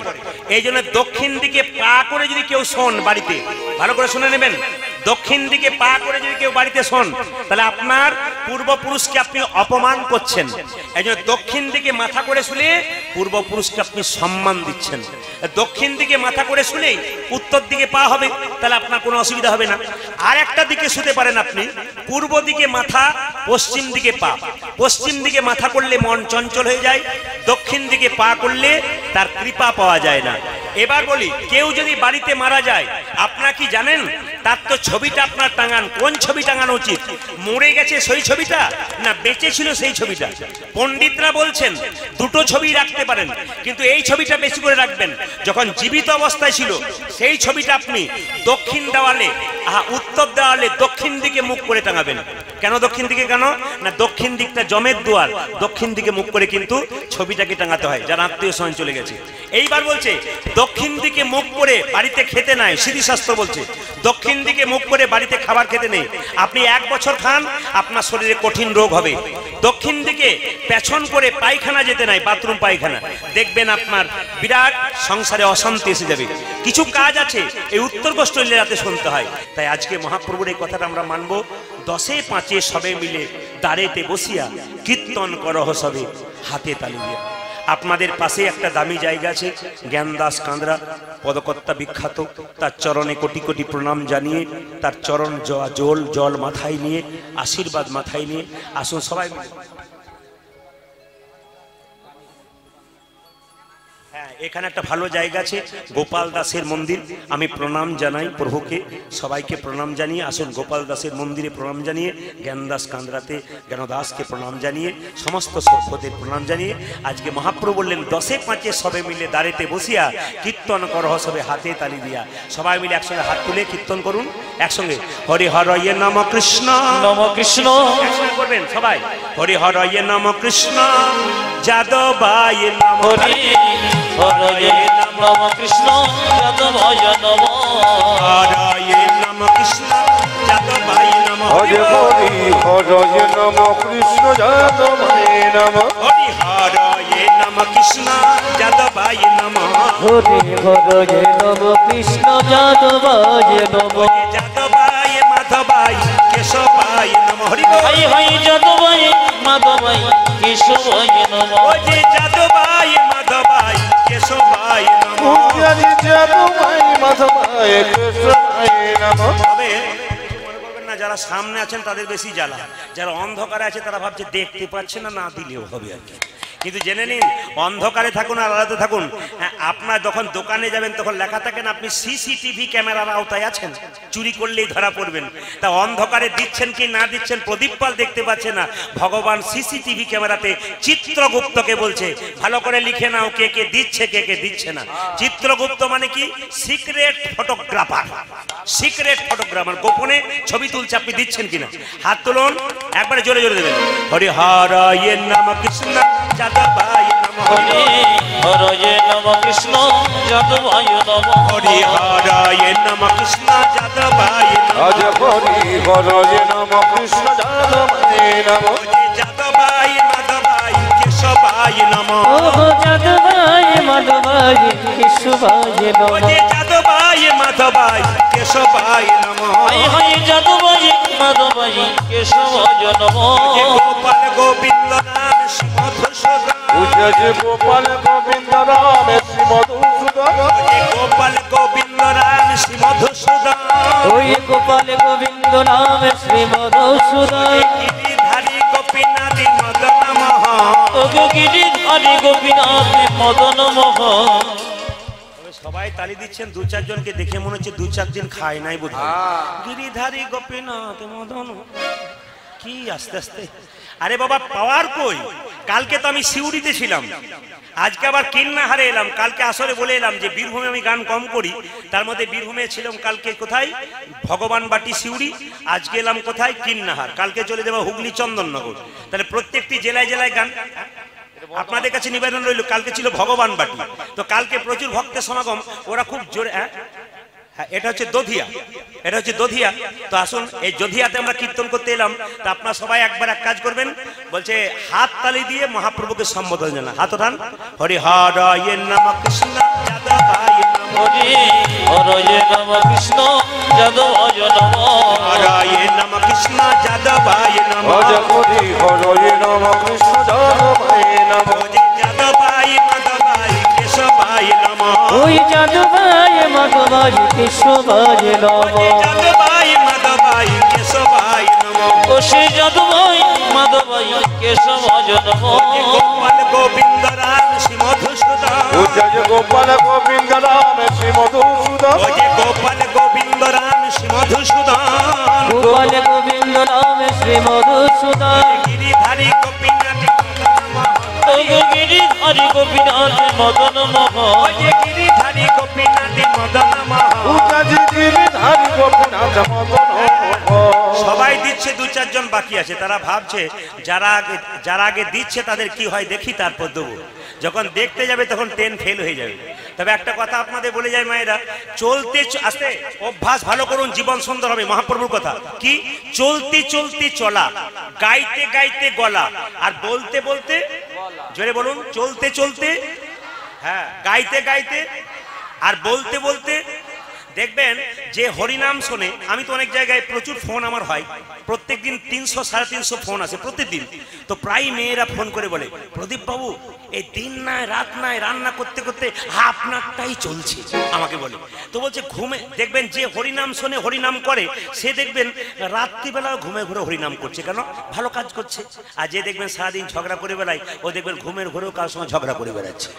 আবার দেখবেন বাবা, যার যেমন অভ্যাস, যে ফুটবল খেলে সকাল থেকে সন্ধে পর্যন্ত, তার সামনে একবার শুয়ে দেখবেন, এমন জোরে গোল বলে লাথি মারবে যে 3টে পাঁজর ভেঙে বসে থাকবে। মানে যার যেমন অভ্যাস, অভ্যাস ভালো করুন, জীবন সুন্দর হবে। আর তুলুন, হরি হরায় নম কৃষ্ণ যাদবায় নমঃ। হরি হরয়ে নমঃ কৃষ্ণ যাদবায় নমঃ। হরায় নম কৃষ্ণ যাদবায় নমঃ। আজ হরি হরয়ে নমঃ কৃষ্ণ যাদবায় নমঃ। যাদবায় মাধবায় কেশবায় ওগো যাদবাই মাধবাই কেশবাই নমঃ। যাদবায় মাধবায় কেশবায় নমঃ। যাদবাই মাধবাই কেশবায় নমঃ। গোপাল গোবিন্দ রাম শ্রী মধুসূদন। পূজারি গোপাল গোবিন্দ রাম শ্রী মধুসূদন। গোপাল গোবিন্দ রাম শ্রী মধুসূদন। গোপাল গোবিন্দ নাম শ্রী মধুসূদন। গিরিধারী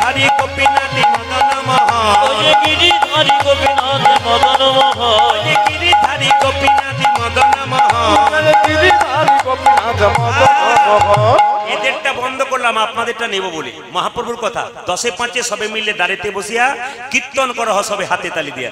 সবাই মিলে হাতে তালি দিয়ে কীর্তন করুন, একবারে জোরে জোরে করবেন কিন্তু মহামন্ত্র নাম, এরপরে হয় না, আমি বলবো আপনারা বলবেন। বলুন হরে কৃষ্ণ, জোরে হরে কৃষ্ণ কৃষ্ণ কৃষ্ণ, বলুন হরে রাম, জোরে হরে রাম, বাহ জোরে হরে কৃষ্ণ, বাহ দারুণ,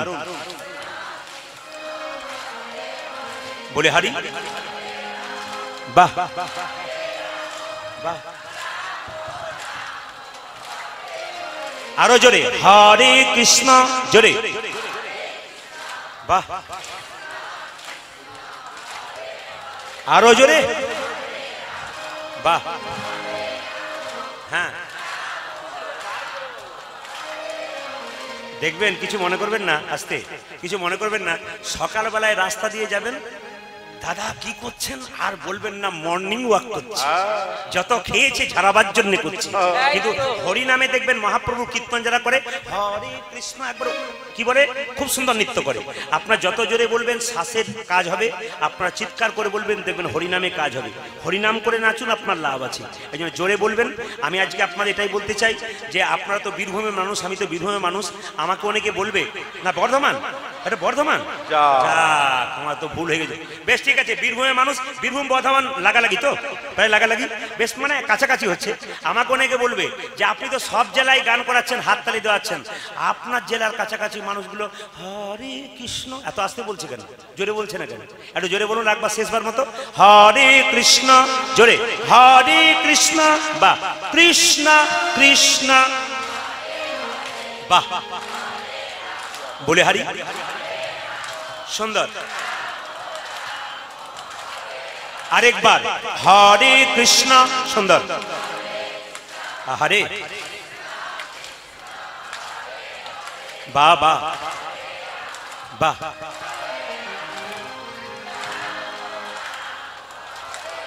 হ্যাঁ হ্যাঁ আমি বুঝতে পেরেছি আপনাদের কীর্তনের দল ছিল বোধ হয়, খুব সুন্দর গাইছেন, তালে তালে হরে কৃষ্ণ হরে কৃষ্ণ কৃষ্ণ কৃষ্ণ হরে হরে, হরে রাম হরে রাম রাম রাম হরে হরে, উলধ্বনি হরে কৃষ্ণ হরে কৃষ্ণ কৃষ্ণ কৃষ্ণ হরে হরে, হরে রাম হরে রাম রাম রাম হরে হরে, হরে কৃষ্ণ কৃষ্ণ কৃষ্ণ হরে হরে, হরে রাম রাম রাম হরে হরে, হরে কৃষ্ণ কৃষ্ণ কৃষ্ণ হরে হরে, হরে রাম রাম রাম হরে হরে, হরে কৃষ্ণ কৃষ্ণ কৃষ্ণ হরে হরে, হরে রাম রাম রাম হরে হরে, হরে কৃষ্ণ কৃষ্ণ কৃষ্ণ হরে হরে, হরে রাম রাম রাম হরে হরে। শ্রীকৃষ্ণ গোষ্ঠ থেকে ফিরছে, সখারা বলছে এক কাজ কর, আর তো আজকে দেখতে পাবো না, কাল সকালে দেখবো, কৃষ্ণ তুই এক কাজ কর, ওগো ত্রিভঙ্গ হইয়া দাঁড়া রে কানাই, ত্রিভঙ্গ হইয়া দরণি ত্রিভঙ্গ হইয়া দাঁড়া রে কানাই, ত্রিভঙ্গ হইয়া দাঁড়া রে কানাই, ওই রূপে একবার দেখে যেতে চাই, ওই রূপে একবার দেখে যেতে চাই।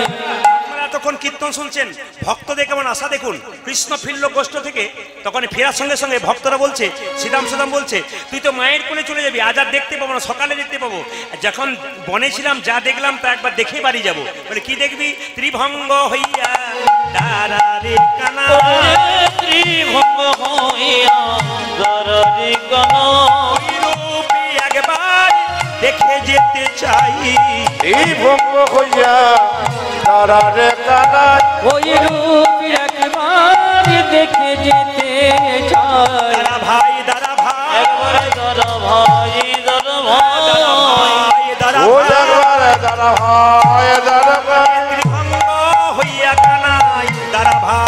তারা ভাই ওই ত্রিভঙ্গ হইয়া খানয় দাদা ভাই দাদা ভাই ঘরেতে গিয়া মায়ের করি ওরে ঘরে গিয়া মায়ের পরে ঘরেতে গিয়া মায়ের করি পূজারে ঘরেতে দিয়া মায়ের কোণে স্বপ্নে দেখিব আমরা তোরে স্বপ্নে দেখিব আমরা তোরে ঘরে আসিয়া মিলব পুনঃ বিহনে আসে অনেক কোন বিহনে আসিয়া মিলব পুনঃ বিহনে আসিয়া মিলব পুনঃ সঙ্গ ছাড়া মোদের করোনা যেন সঙ্গ ছাড়া মোদের করোনা যেন সঙ্গ ছাড়া মোদের করোনা যেন আমার সঙ্গ ছাড়া মরে করোনা যায় সঙ্গ ছাড়া করোনা সঙ্গ ছাড়া করোনা সঙ্গ ছাড়া করোনা নানা সঙ্গ ছাড়া কোনো না এ জন্মে নয় জন্মে জন্মে সঙ্গ ছাড়া করোনা এই জন্মে নয় জন্মে জন্মে সঙ্গ ছাড়া করোনা এ জন্মে নয় জন্মে জন্মে ওরে মোদের প্রাণের কানে আরে ওরে মদের প্রাণের গানা আরে ওরে মদের প্রাণের গানা আরে ওরে মদের প্রাণের গানা আরে ওরে মদের প্রাণের গানা জন্মে জন্মে সঙ্গ ছাড়া কোনো না সবার কাছে একটা নিবেদন রইল এই সময়টাতে যারা কীর্তন শুনছেন এতক্ষণ ধরে এত গরমের মধ্যে আপনাদের প্রণাম জানাই এবং একটা সুন্দর কথা বলি এই কমিটিকে আপনার একটা আশীর্বাদ করে দিয়ে যান কমিটির ছেলেগুলো খুব কম বয়সে একবারে বাচ্চা বয়সে ছেলেরা ফুটবল খেলার সময় এদের কিন্তু এদের অভিজ্ঞতা কম এরা নিজেরাই কিন্তু স্বীকার করছে অভিজ্ঞতা কম কিন্তু আমি তো মনে করি এদের অভিজ্ঞতা খুবই ভালো কেন এতটুকু জায়গার মধ্যে এদের বিশ্বাস আছে আমাকে বসে বসে বলছিল একজন যে আমাদের বিশ্বাস আছে এটা ড্যান্স সাঙ্গা মানে এটা কীর্তন হচ্ছে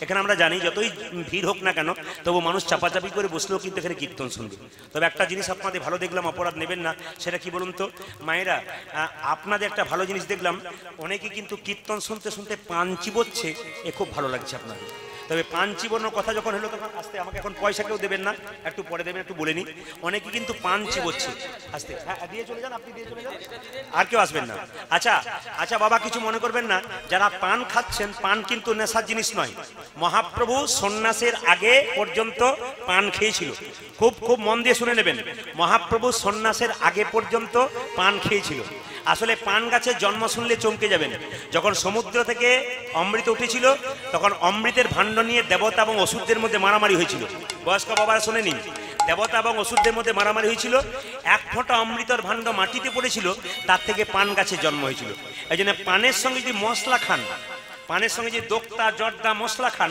তাহলে ওটা নেশা হয়ে গেল আর যদি আপনি পানের সঙ্গে মশলা না খান শুধু পান খান তাহলে কিন্তু অমৃতের মতো হয়ে গেল পান পুজোতে লাগে আর পান কোথায় লাগে মায়েরা গালে হাত দেবেন না পান কোথায় লাগে বিয়েতে লাগে আচ্ছা কিছু মনে করবেন না পান তো বিয়েতে লাগে আমার বাবারা জানে কিছু মনে করবেন না পান বিয়েতে লাগে তো দেখবেন পান বিয়েতে লাগে চোখে পানটা দেয় পানটা চোখে দেয় কেন বলুন তো পান হচ্ছে যোগমায়া পান হচ্ছে কি এই দিকে দেখাবেন পান হচ্ছে যোগমায়া মানে ছেলে যখন বিয়ে করতে যায় মেয়ে তখন পানটাকে চোখে করে ওকে একটা পিঁড়িতে চাপিয়ে নিয়ে যাওয়া হয় মেয়েটি পানটা সরায় স্বামীর মুখ দেখে আর মায়ার যোগ হয় এই জন্য পান হচ্ছে যোগমায়া এই কথাটি এক জায়গায় বলেছি ওই যে সামনে বয়স্ক বাবারা রয়েছে এদিকে এদিকে যে না বলেছি পান সহালে স্বামী স্ত্রীতে মায়ার যোগ হয় এই কথাটি বলেছি সামনে যে বাবারা বসে আছে ওরকম একটা বাড়িতে বাসা ছিলাম তিনি বাড়িতে গিয়ে বলেন বাবা প্রদীপ বলে কেন তুমি যে বললে পান সহালে মায়া হয় আমার তো হয় না বললাম কেন আমার তিনটে বৌমা তিনটে ছেলে মায়ায় নাই খালি ঝগড়া করে বেড়াচ্ছে বললাম কাকা বাবু মায়া থাকবে কি করে পান ঢাকা দেবার আগে রাস্তাতে কতবার দেখা হয়ে যাচ্ছে এই জন্যই মায়া নাই তবে তবে তবে একটা কথা বলে যাই আপনারা যদি অপরাধ না নেন তবে বলে যাব কীর্তনের মাধ্যমে কিছু শিক্ষা আছে বলে যাব আপনারা সমাজকে নেশামুক্ত করুন কিন্তু কেউ মানবে না আমি যতই বলি আমার কথা কেউ শুনবে না যতটা পারেন আপনারা মানবার চেষ্টা করবেন এখানকার কমিটির ছেলেরা আমাকে একটা জিনিস বলল দাদা সব জায়গায় যা পান পান দধিয়াতে একটা জিনিস পাবেন না বলে কিরকম এখানে কোনো মাতাল নাই না না এখানে কেউ মদ খাই না মায়েরা খুব হাসাহাসি করছে যে রাত পেরোলেই দেখবেন কিরকম পার্টি আছে ঘরে ঘরে পার্টি আছে মানে সব জায়গাতেই আছে তো বাবা কিছু মনে করবেন না আমি মাতালের বিরুদ্ধে বলি মাতালরা যে কীর্তন শুনতে আসে না তা নয় মাতালের ভিড় বেশি হয় যেমন এক জায়গায় কীর্তন করছে, একজন মাতাল সামনে উঠে গেছে, প্রদীপ বাবু সবাইকে বোঝাচ্ছেন, আমাকে বোঝান। আমি কি হলো, কমিটি ছেলেরা ঘাড়ে ধরে বের করতে যাচ্ছে, দাঁড়ান বলতে দিন কি বলছে বলুন। বলছে শুনুন, আপনি যে লোককে বোঝাচ্ছেন আমাকে বোঝান। বলে কেন? যে হরিনাম করে সেও মরে, আর যে বাড়া করে না সেও মরে। করলেও যদি মরে, না করলেও যদি মরে, না করাটাই ভালো। ও লাইনের কথা বলে নেই, বলছে হরিনাম করলেও মরে, না করলেও মরে, না করাটাই ভালো। তা আমি তাকে একটা উদাহরণ দিলাম। মায়েরা বলুন তো, বিড়ালের বাচ্চা হয় না, জোরে বলুন, দেখেছেন? বিড়াল যখন বাচ্চাকে নিয়ে যায় তখন তখন দেখবেন কোলে করে নিয়ে যায়। যখনই বলেছি কোলে, আপনাদের প্রণাম জানাই, যখনই বললাম কোলে করে নিয়ে যায়, মায়ের বলছে কোলে করে নিয়ে যায়। তাহলে বাচ্চাকে যখন নিয়ে যায় তখন কেমন নিয়ে যায়? দাঁতে চেপে নিয়ে যায়। আবার যখন ইঁদুরকে নিয়ে যায় তখন কেমন নিয়ে যায়? দাঁতে চেপে যায়। আচ্ছা বলুন তো, দুটো নিয়ে যাওয়া কি এক? দুটো নিয়ে যাওয়া কি এক? দুটো নিয়ে যাওয়া এক নয়। যদি আপনারা অনুমতি দেন তাহলে নেশার বিরুদ্ধে একটা কথা বলবো, যদি অনুমতি না দেন তাহলে বলবো না, বাদ দিয়ে দেবো। অনেকে বলছে আমরা খাই, একবারে বলবেন না। আর মায়েরা বলছেন বলে যান, অসুবিধা নাই, বলে যান, আপনি বলুন, তারপর যা হবে। না, মায়েদের পক্ষে বললাম, নেশা কিন্তু 3 রকম 4 রকম। একটি 1 আঙ্গুলের, একটি 2 আঙ্গুলের, একটি 3 আঙ্গুলের, একটা 4 আঙ্গুলের। একটু দেখিয়ে দিই 1 আঙ্গুলের নেশা কোনটা। এটা কিন্তু পাড়ায় পাড়ায় ঘরে ঘরে আছে।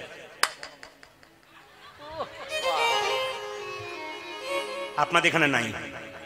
2 নম্বর নেশা কোনটা? 2 আঙ্গুলের নেশা। আমার দিকে দেখান, কি ডিজাইন, কি শোকটান মারছে। আমার বাবারও রয়েছে, একটু প্রণাম জানালাম। কেন বলুন তো, আপনাদের যে বয়স প্রায় 80 বছর, আমি জানি। আমার বাবা কিন্তু গত 2 বছর আগে 82 বছর বয়সে মারা গেলেন। আমার বাবা হসপিটালের ডাক্তার ছিলেন। তিনি বললেন প্রদীপ কীর্তন করবি, তবে আমার কথা একটা রাখ। আমার বাবা বললেন শাস্ত্র খুব একটা বুঝি না, তবে এটা বুঝি, ছেলে যখন ওষুধ খেতে চায় না, তেতো ওষুধে চিনি মেশাই। কীর্তন করবি, মাঝে মাঝে একটু বাস্তব মেশাবি, দেখবি মানুষ নিতে পারবে। আর যদি শুধু তত্ত্বের কথা গভীরভাবে বলে যাবি, তাদের কিয়দংশ বুঝবে, বাকি কিন্তু বুঝবে না। এই জন্য একটু শিক্ষা দেওয়ার জন্য বাস্তব মেশাতে হয়। 3 নম্বর নেশা কোনটা বলুন তো? জয় বাবা ভোলা। আপনাদের এখানে নাই, আমাদের গ্রামে আমি দেখতে পাচ্ছিলাম একটা শিব মন্দির রয়েছে, কয়েকটা ছেলে নেশা করছে, মানে গাঁজা খাচ্ছে। আমি জিজ্ঞেস করলাম,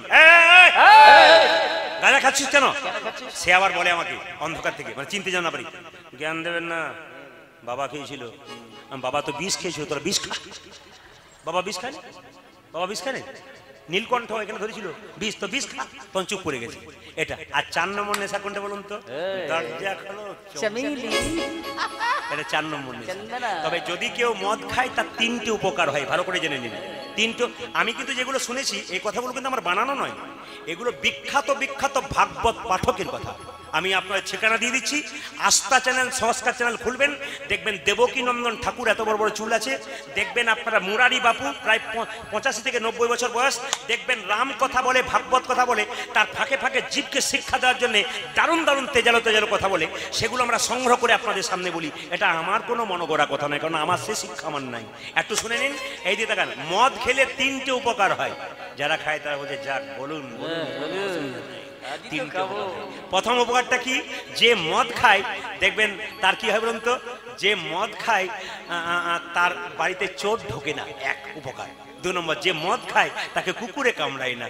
আর যে মদ খায় সে কোনদিন বুড়ো হয় না, চিরকাল ইয়ং থেকে। এখন প্রশ্ন করবেন যে কি করে সম্ভব, ভেঙে বুঝিয়ে দিন। আমি ভেঙে বুঝিয়ে দিচ্ছি, যারা মদ খায় তারা বুঝতে পারবে। ভেঙে বোঝানোটা কি, একটু মন দিয়ে শুনুন। বলছে যে মদ খায় তার বাড়িতে চোর ঢোকে না কেন? মদ খেতে খেতে দুর্বল হয়ে যায়, লাংস, কিডনি, লিভার নষ্ট হয়ে যায়।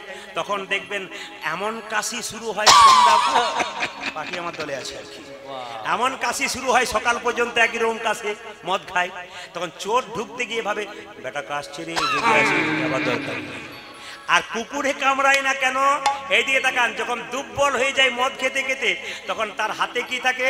লাঠি। আর লাঠিটা নিয়ে যখন যায়, কুকুর বলে বেটার কাছে যাবার দরকার নেই, যদি বেরিয়ে টেরিয়ে দেয়। আর মদ খায়, কুকুরে কামড়ায় না কেন? দেখে নেবেন, আমি প্রমাণ দেখেছি। আমি অনেকের মুখে শুনেছি কিন্তু নিজে দেখি নাই।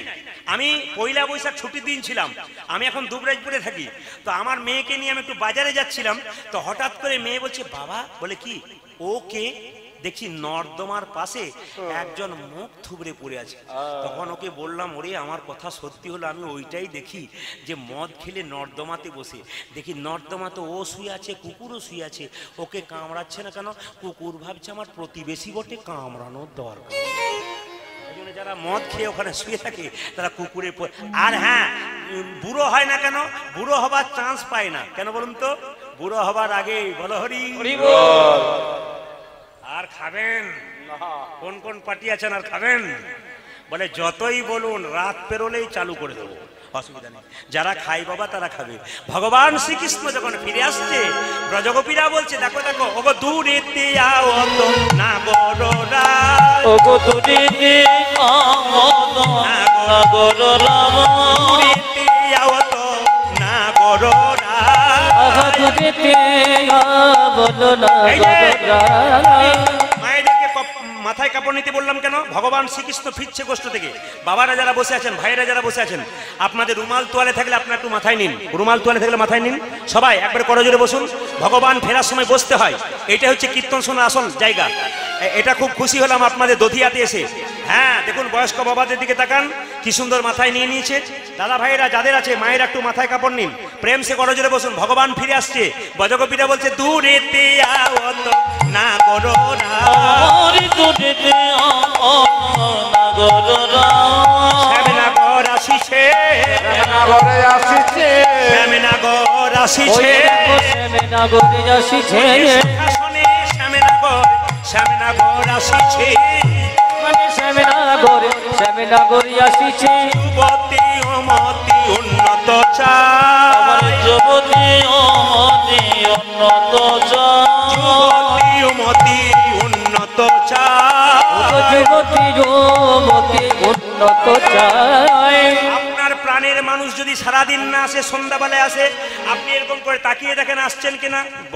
ব্রজগোপীরা কি বলছে? মুখ তুলে চাইছে, মুখে তুলে যাইছে, মুখ তুলে ও চাইছে, দেখো মুখ তুলে চাইছে, প্রাণ গোবিন্দ আসছে বলে মুখ তুলে চাইছে। এখন পয়সা প্রাণ দেবেন না। গোবিন্দ আসছে বলে মুখ তুলে চাইছে, প্রাণ গোবিন্দ আসছে বলে মুখ তুলে চাইছে, আমার প্রাণ গোবিন্দ আসে বলে মুখে তুলে চাইছে, প্রাণ গোবিন্দ আসছে বলে মুখ তুলে চাইছে। গোবিন্দ আসছে বলে মুখ তুলে চাইছে। এই দেখো বাবা কি বলছে? মুরলি খুরলি শুনিতে পায়, আজ মুরলি খুরলি শুনিতে পায়, মুরলি খুরিলে শুনিতে পায়, মুরলি খুরলি শুনিতে পায়। বোধ আসিছে, আসিছে, প্রাণ বোধ আসিছে, আমার প্রাণ বোধ আসিছে, ঘরে ফেরার সময় হয়েছে, প্রাণ বোধ আসিছে। পূজায় ঘরে ফিরার সময় হয়েছে, প্রাণ বোধ আসিছে। ভগবান শ্রীকৃষ্ণ যে না এসেছে, রাধারানী কি বলছে একটু সবাই মিলে আমি আপনাদের বারবার বলবো, সবাই করজোরে বসুন, জোরে বলুন রাধা রানী কি।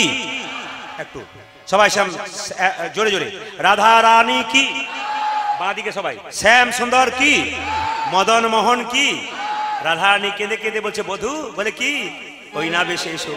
কেঁদে কেঁদে বারবার বলছে ও বধূ, ওই না বেশে আইসো তুমি, দাঁড়াইয়ে রয়েছি বোধই ওই না বেশে আইসো তুমি, দাঁড়াইয়ে রয়েছি আমি, ওই না বেশে আইসো তুমি, দাঁড়াইয়ে রয়েছি ওই না বেশি যাইছো তুমি, দাঁড়ায় রয়েছি আমি। তোমা বধূ লইবার তরে, ওরে তো বোধ এবার করে, তোমা বধূ লইবার তরে, পূজায় তোয়া বদল এবার তোরে, দাঁড়াইয়ে আছি দাঁড়াইয়ে আছি, দাঁড়ায় যাচ্ছে দাঁড়ায় যাচ্ছে, দাঁড়াইয়ে আছি দাঁড়াইয়ে আছি, দাঁড়াই আছি দাঁড়াই আছি, সময় নিয়ে যাবার লাগি দাঁড়াইয়ে আছি দাঁড়াইয়ে আছি। তোমার নিয়ে যাবার আগে দাঁড়ায় আছি, দাঁড়ায় আছি। রবি যখন বইসে পাটে বই গেল যমুনার ঘাটে, যখন বইসে পাটে বইবে যমুনার ঘাটে, রবি যখন বইসে পাটে মুই গেল যমুনার ঘাটে, রবি যখন বইছে পাটে মই যাই যমুনা এই যে,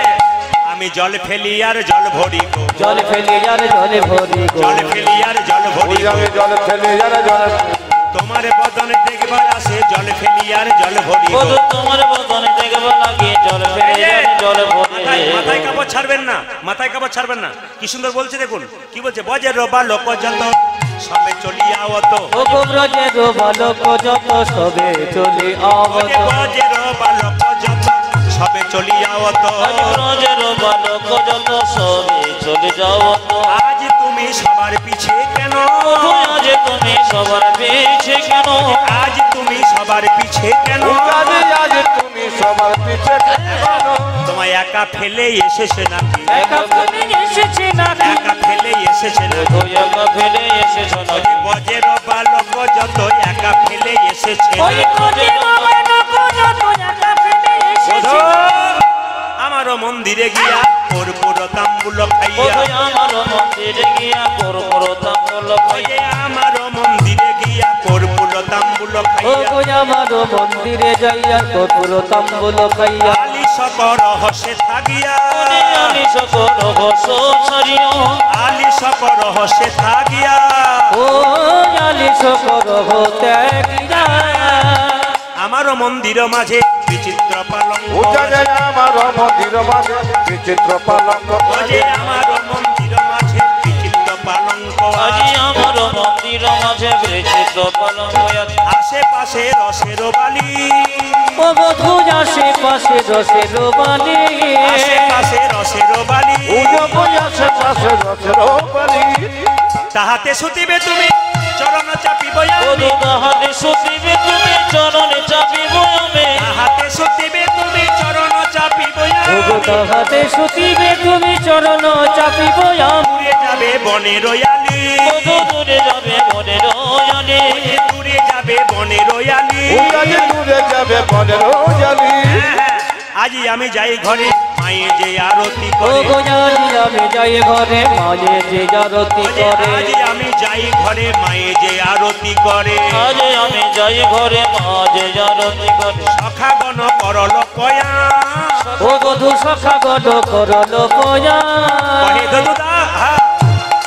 যদুনাথ দাস কি বলছে কহে দাস যদুনাথ পুরাও মনের সাথ কহে দাসী যদুনাথে পুরা মনের সাথ কহে দাস যদুনাথ পুরাও মনের সাথ কহে দাস যদুনাথ পুরা মনের আছে তুমি করহ গম আজ কাছে তুমি করো গম আছে তুমি করহ গম উজানে পাশে তুমি করো গমন ভগবান শ্রীকৃষ্ণ গোষ্ঠ থেকে ফিরে আসছে আপনাদের সবার কাছে একটা নিবেদন রইল যে যেখানে বসে আছেন আমরা সবাই মিলে করজোরে বসে মা যশোদা কোলে গোপালকে পেয়ে আজকে আরতি করছে আরতি করে নন্দরানী আরতি করে নন্দরানী আরতি করে নন্দরানী আরতি করে নন্দরানী গোপাল মুখ হেরি রে আরতি করে নন্দরানী গোপাল মুখ ঘেরি আরতি করে নন্দরানী বালক মুখ ফেরি রে আরতি করে নন্দরানী